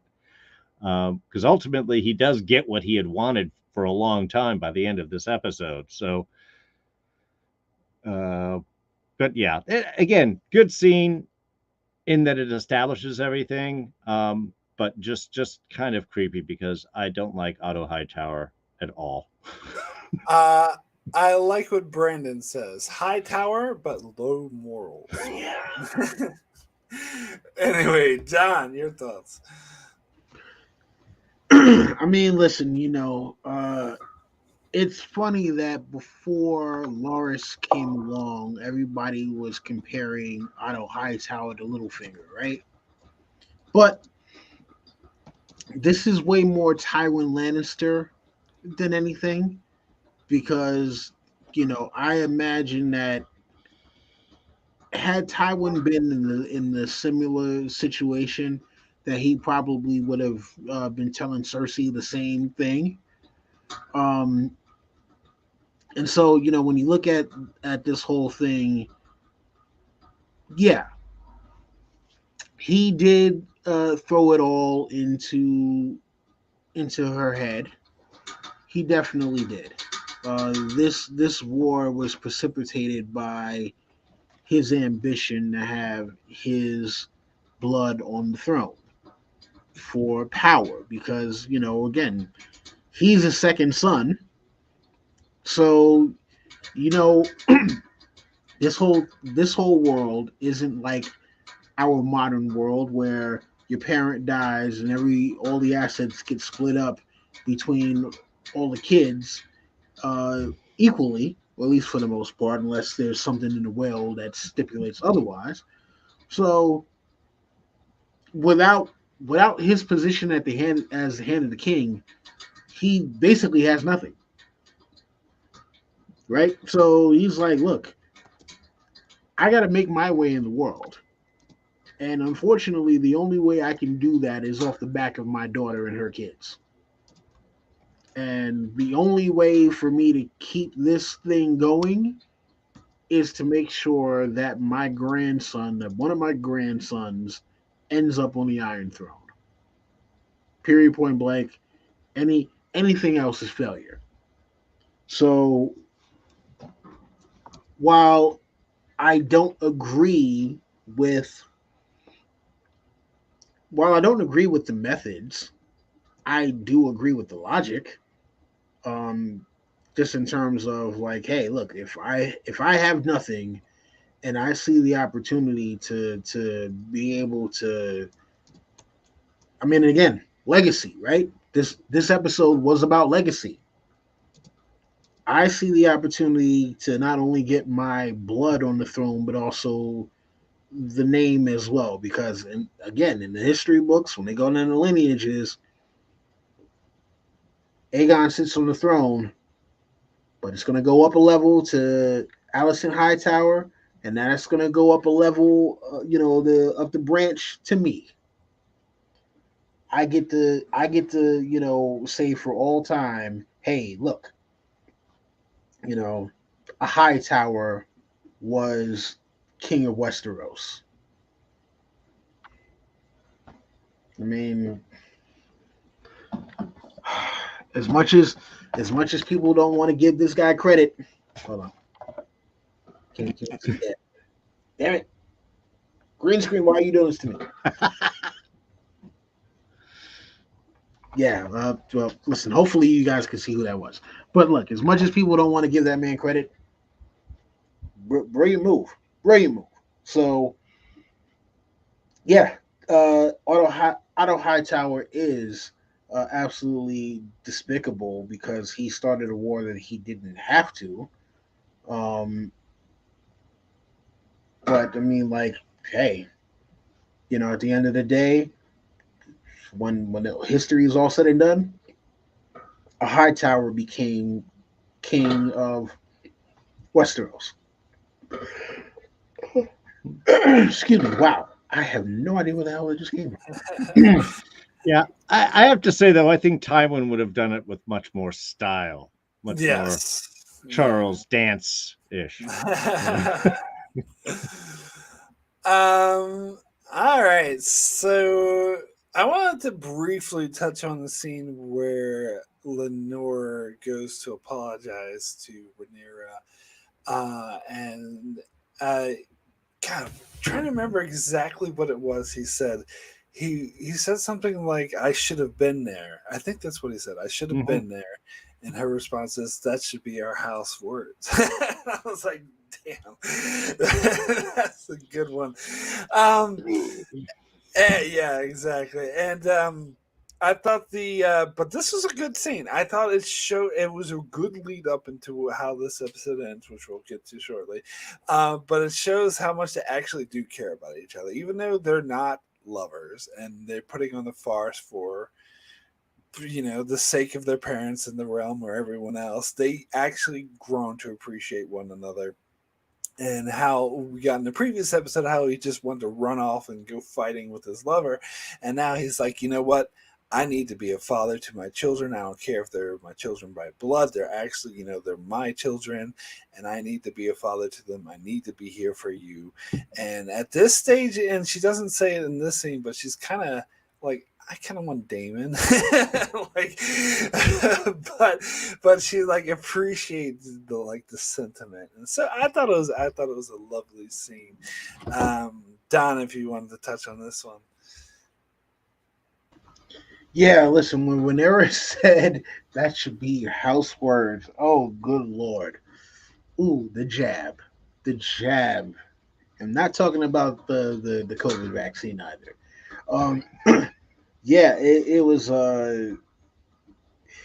You could see like the frustration because he's like, look, all this time, I've been trying to get some support from you. I understand that this was an arrangement, but at least I'm doing my part for it this entire time. It's been 10 years of you not doing your part at all. You've been out, gallivanting with, whatever household knights and squires, and I've been here dealing with this. And it's funny because my girlfriend actually pointed out at the like in the funeral scene that Rhaenyra had no one to lean on. She had absolutely no one in her corner. Uh, because uh, Laenor is absentee. We're at Daemon's wife's funeral. Rhaenyra doesn't like her because of the open secret about, hey, you basically have cucked my son with these kids. I mean, let's call it what it is. So she doesn't have anybody that she could really lean on at that point. And here we have the high towers who have everything, and she's got to kind of sit back and be like, damn. So now for Laenor to come and be like, hey, listen, I'm sorry for the past decade of wasted time, and finally my sister dying puts things into focus, and it's just like, wow, this is what it took. Now you decide you want to play daddy. Now you decide you want to be dutiful husband. I moved this out to Dragonstone because things were about to get bad, and now, like, I had to order you to stay with me on Dragonstone, and now it's like, oh well, hey, yeah, you know what, man, I realized I was such a fuck boy for all this time, man. That was real bad of me, wasn't it? You know what? I'm ready to turn over a new leaf. I'm even gonna stop watching Jake Paul videos. Like, I mean, yeah, that's basically how he came off. So like, yeah, look, there's a part of me that feels bad, that this man had to spend the past however many years of his life hiding who he truly was, right? Uh, but also it's one of those things where it's like, yeah, but you also know the world that you live in. You know, you could have played naive when you were in your early teens and you're still trying to feel yourself out. No, now you're in like your mid to late 20s. Like, nah, there's not really any excuse for you to just think, okay, well, yeah, I can do whatever because my wife is going to be the queen. No, at the end of the day, and especially as much as his father talked about legacy, I would be I would be shocked if he never sat down with Laenor at least once and said, "Hey, look, dude, there's stories out there about you. You need to do what you need to do to put this to rest." Because you saw how he barked on Carl, like, "Yo, go get your benefactor," but he was basically like, "Listen, go get your boyfriend and bring him back here to do his job." So yeah, very very powerful. Like I said, this entire episode was, there. If there was a weak moment in the episode, then it was a weak moment. But there was nothing about the overall episode scene by scene that just kind of had like I can't pick out any scenes. I could have dealt with that without that. So yeah, enough of me with my rambling. And yes, Brian, Brittenberg, I will be getting an Otto Hightower Funko Pop. Yes, but Awesome. hold on. As you can see, I'm all about villains. Villains. Villains. Oh yeah, Larys Strong as well will be making an appearance. Okay, so yeah. Yeah, I mean, there's not really much more to add. I do think that this was just a nice scene of the two of them kind of being real with their situation. And yeah, Laenor is trying to do the right thing and realizing, fuck, man, everything's falling apart. We need to kind of bound together. I need to step up. And this is where I do appreciate the fact that the two of them did mention, like, we tried to do the right thing and it just didn't work out. Yeah. So these are the things that happened. And at this stage, I think this very cleanly runs into where we get our final kind of scene reveal, which we'll touch on is yeah, he's like, look, I'm ready to come in and do the right thing. And she's effectively like, that's cool. I appreciate you. And you got to be you. But we're past that. I gotta shore up my shit right here and circle these wagons. And you're not going to be helpful for that. Is where we eventually get on that. But I do see this because of, I appreciated the honest connection the two of them had. Like you said, they're not lovers, but they were married. There was an agreement, and there is an appreciation for the two of them for just who they are and how they are. I think now, with all of this happening, is Rhaenyra just being, that's cool. I got to be practical because war is coming, and I need to, again, shore everything up. By the way, I think I'd mentioned before, but I did want to touch the end of the previous scene, how it all wraps up when Aemond comes up and does it's okay, mother. It was a fair trade. I lost an eye, but I got a dragon. It's like, that is a very humble, mature statement for somebody that was just kind of being a dick a moment ago. So, okay, little bit of a switch up there, but all right, at least something realized, like, I'm still winning. Can I just say something? No, that was actually him trying to be a badass, and that it was like, okay, yeah, I lost an eye, but I got a dragon, and not just a dragon. I got the dragon. Yeah, that is true. I think I buy it because I think he's just like, I got this fucking dragon. Who the fuck cares about it? Like that. He's so high up on having that dragon. I'm like, good. Yeah, very good point. So before we get to this final scene, I did want to touch on the Larys and the boat talking to Alicent. This is like really hit on the fucking creepiness. Like, don't you want to talk about creepy? You can't look no further than Larys. It's just how he was like, if you want one of the kids, one of Rhaenyra's kids' eyes, I can do that for you. Don't worry about it. You want an eye? I can get an eye. You may not want to ask about it. I can get you an eye. But she's Walter like, was behind him with the dude, yeah.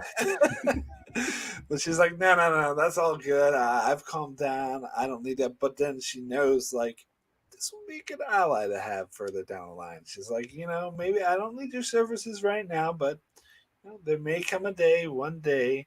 And he's like, yeah, no, all good. I'll be here, which is definitely setting up for something creepy. And I totally don't trust this guy. But anyway, Darrin, we'll start with you this time. Okay. Now, again, let's be clear. So Larys had his father and brother killed, so he could be the new head of Lord of Harrenhal. Am I getting that right? Am I remembering this, making those connections right? A lot of family love with that guy. Oh, I'm sorry. Would you like my dad and brother killed? Excellent. I'll be right back. Also, is there a Master of Whispers yet in the court, or is Larys going to be like the first? Because he sort of feels like he would be the Master of Whisperers here, the way that he acts and everything.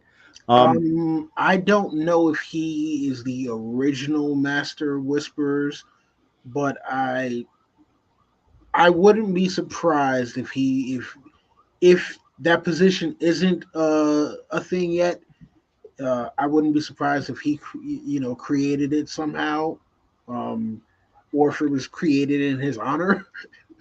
Well, yeah, I would see that that's something that Alicent would do, is like, we need to pay this man back who does a thing, he's good at that, in her ways, finding a way to bring more people into power around court that owe her. I would just say I would totally believe that.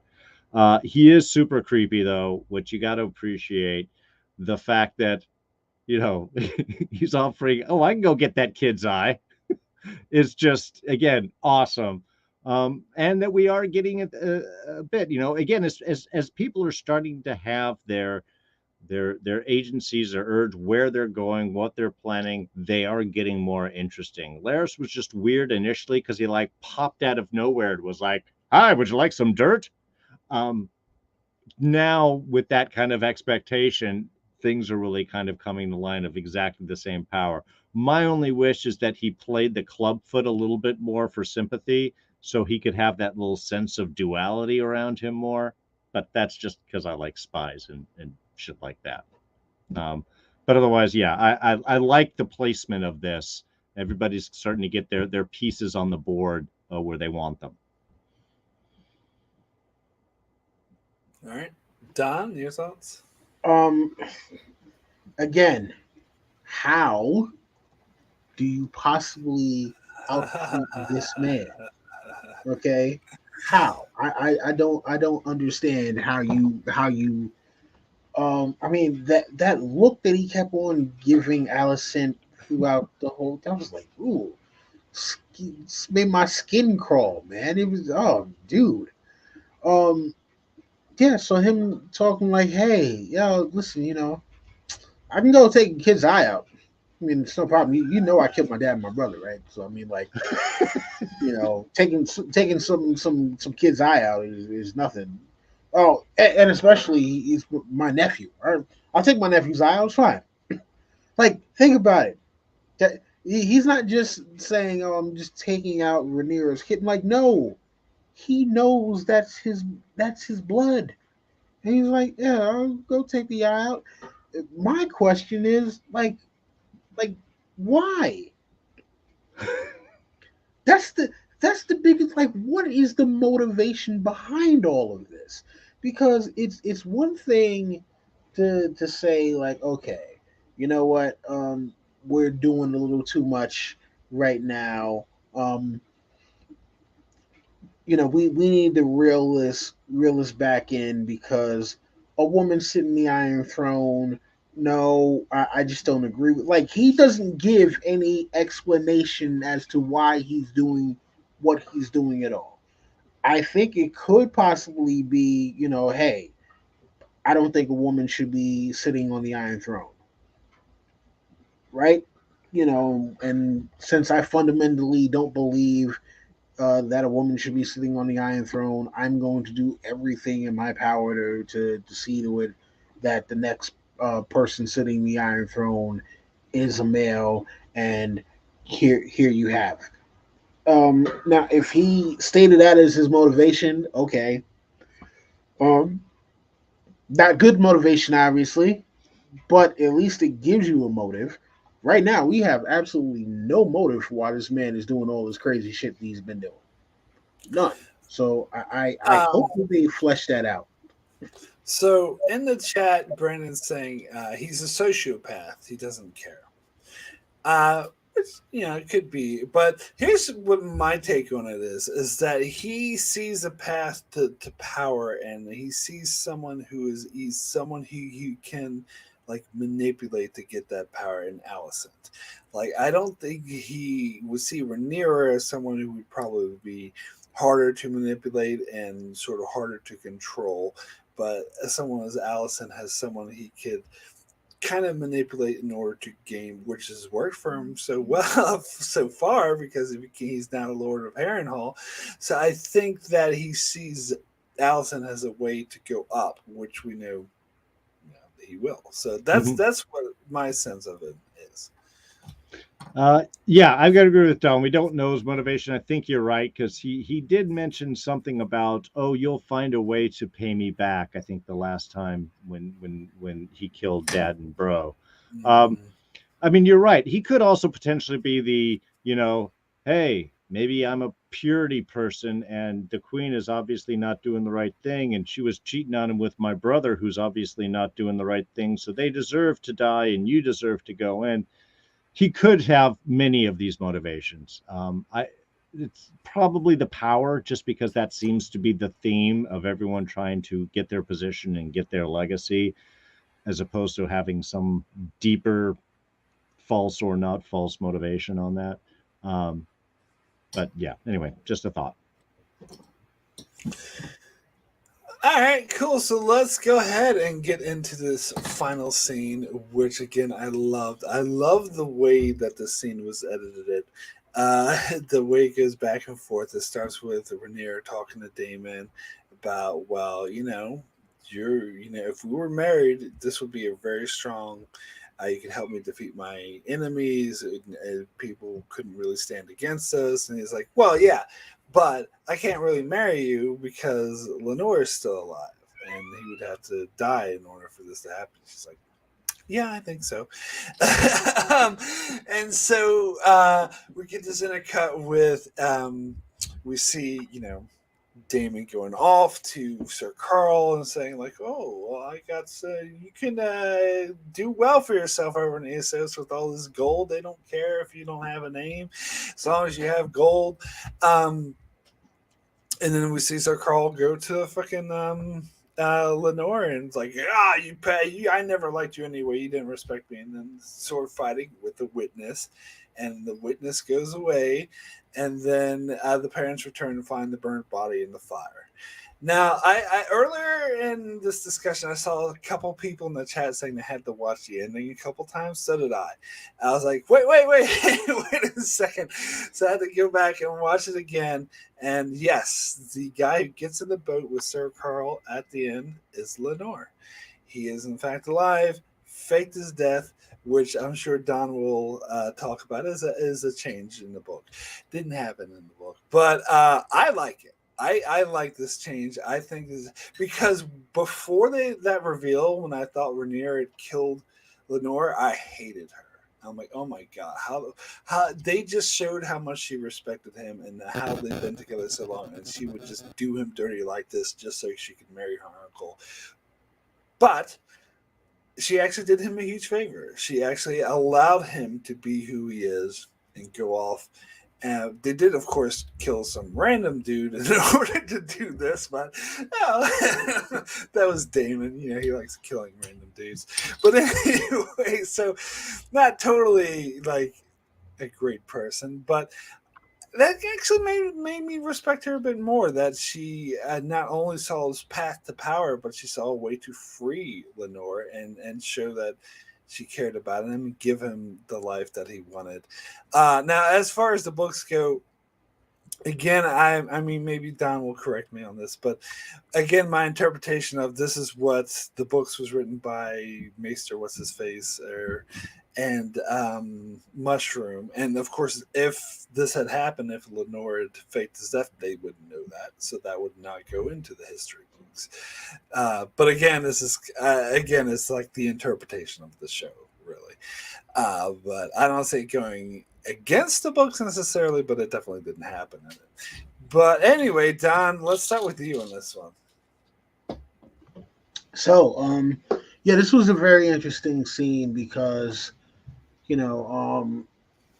it does differ from the books a ton. Because, all right, so spoilers for the books, all right? But not future spoilers? Just about not future spoilers, just for okay. not future spoilers. So in the books, it is stated that Sir Carl and Laenor got into an argument, and Carl basically stabbed him and then dipped. You know what I'm saying? So Carl never got caught. Laenor is dead, right? Because he got stabbed in the middle of Spice Town. Yeah. So definitely different than this. Now, I don't remember whether or not if Rhaenyra and Daemon are indicated in. Well, Like, I will say, in the world of Ice and Fire, one of the Septon or whoever it was, the Maester or whatever, speculated that Damon could be involved, but Mushroom didn't think he was. So there was like they didn't know. Okay.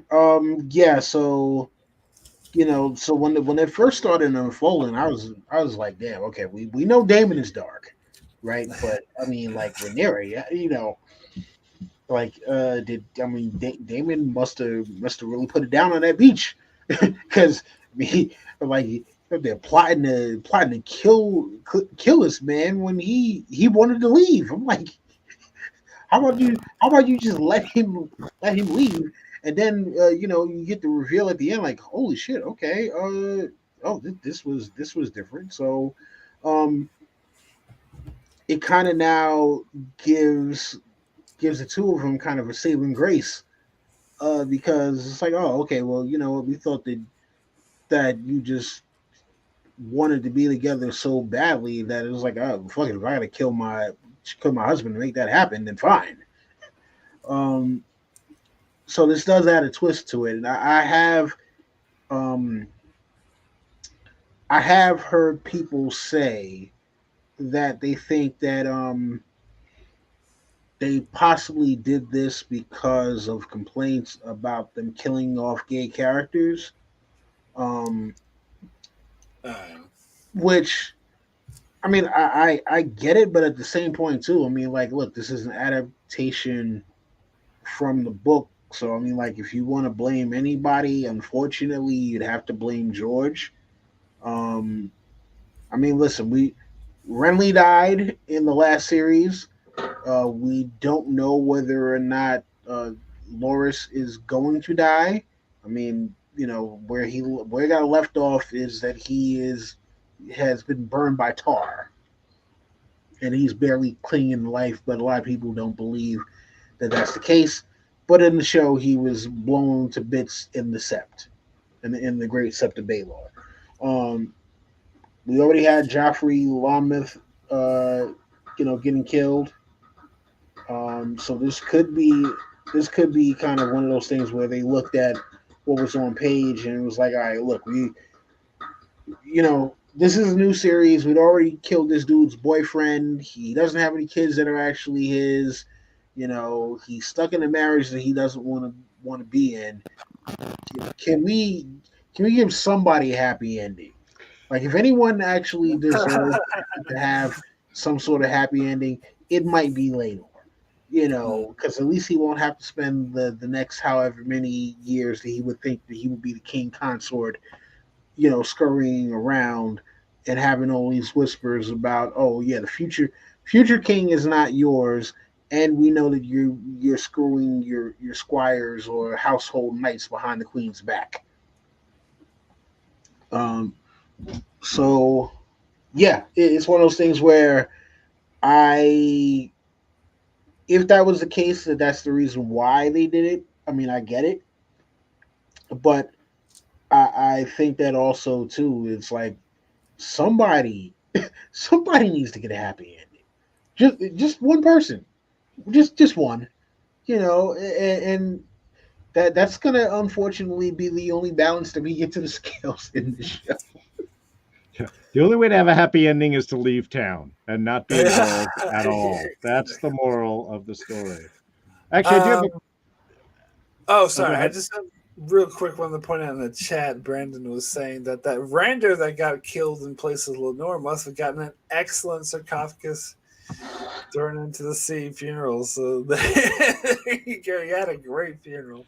Didn't look like him, but otherwise great.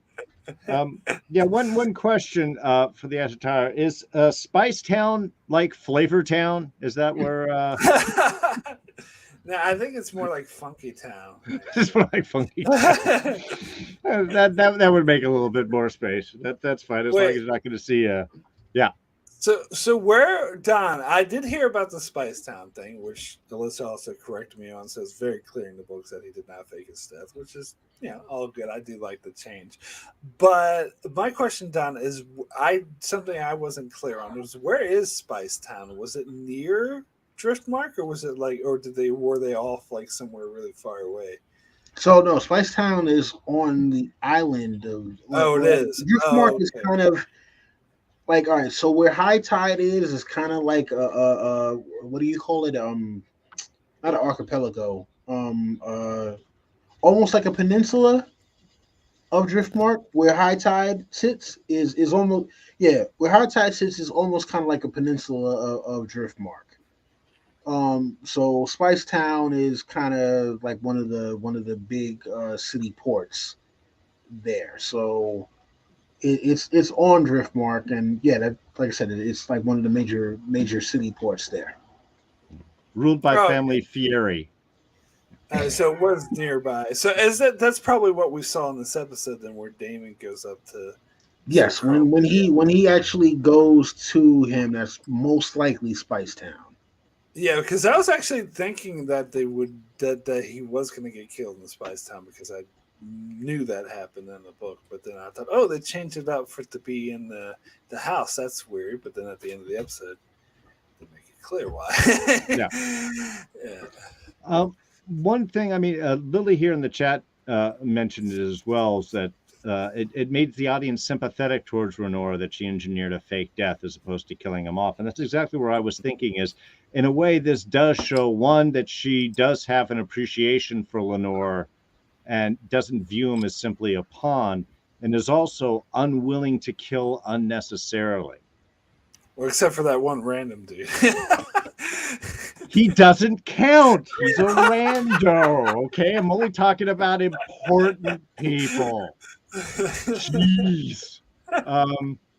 He was already killed in a bar or something. Man, no, yeah, outside of him. But in a way, which I think sets a little differently from Alicent, because even though Alicent didn't command it, Larys killed the hand in her brother or his brother for her to move her forward to do the same position. And Daemon could have effectively done the same thing here had Laenor killed without Rhaenyra knowing or changing around, or it could have gone in that direction. But that they took the additional steps needed in order to actually fake a death shows a certain willingness not to kill unnecessarily. Again, important people, not randos on the street. They can all die. Yes, Brendan, yesterday's red shirts are today's randos. That's exactly it.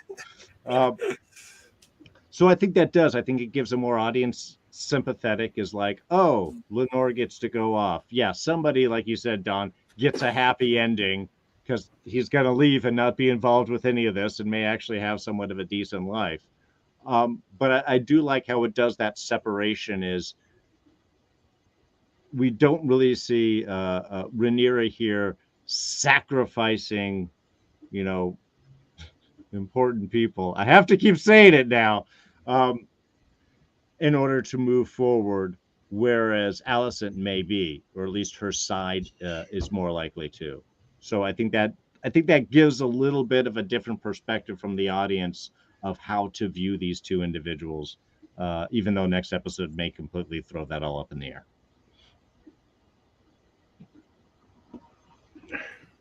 All right. Well, I guess we've reached the end here. So I want to thank everyone in the chat for joining us. Brendan, Lily, who else? Big J, Popeye, Brenton Berg, everyone who joined. Thanks so much for joining. Everyone, of course, who watching the archives. Thanks so much for watching us, checking out, and of course, thank you so much for guests, especially Don. Thanks so much for coming. Really good to see you again, imparting some wisdom on the lore. Really great to have you. So, Don. I guess I don't think you're up too much nowadays, but if you want to just say farewell, whatever, thanks so much for joining, Don. Yeah, listen, so you'll be able to find me at the end of the season. I'm going to be doing another video with the Hype Swatch, and we may try to pull in some special guests for our season one kind of wrap up. And I'm also going to do my overall season one review at the end of the season for Game of Thrones, House of the Dragon, and depending on where they end, I'm probably going to do some sort of season two primer, just to kind of show where the story is most likely going to go. Yeah, other than that, catch me on social media, even though I really don't post. But if you want to ever send me a message or anything, or just say hi, I am at iDonWillie. That is IDonWilli on Twitter and Instagram, and here on YouTube at Adon of Ice and Fire. So, thank you again, Mark, for having me. Darrin, always good to see you as well. Also, everyone in the chat, love you guys. It's been a minute, but I'm getting back in the swing of things. So, thanks again, and hopefully, I can be on another one of these soon. Cool, awesome. Thanks so much, Don. And Darrin, where can people find you? Well, they can find me here, at least for the next few Monday nights, talking with Mark about House of the Dragon. And then over at my channel, D's Reviews on Thursday night, where Mark is mostly joining me, except for this week, for our reviews of She-Hulk. And that's live Thursday night, 6 o'clock Pacific. I think we'll have Alyssa and Rob from Smirking Reviews in with us this week. So, yeah, been enjoying that series mostly. It's great. Mark and I have had consistent opposite opinions on that, which I have really enjoyed. It's made all the conversations really interesting. So yeah, we'll be doing that, and then probably taking a little break to the holidays until I don't know. There may be some Fandalorians in the future. We'll have to wait and see. But thanks, Mark, as always, for having me on here. And Don, man, it's been awesome to see you. I've really missed chatting with you. So this has been great. Yeah, and I know we went super long this week, but of course Don's here. We gotta allow the extra time. Absolutely. All right. Well, thanks everyone for joining. My name is Mark. My channel is Enchantment of Eternity, doing these talks of House of the Dragon. I think I will be back on Darren's channel next week for the finale of She-Hulk, and also covering Lord of the Rings, The Rings of Power, Star Trek Lower Decks, and lots of other random Star Trek top 10s are coming your way this month.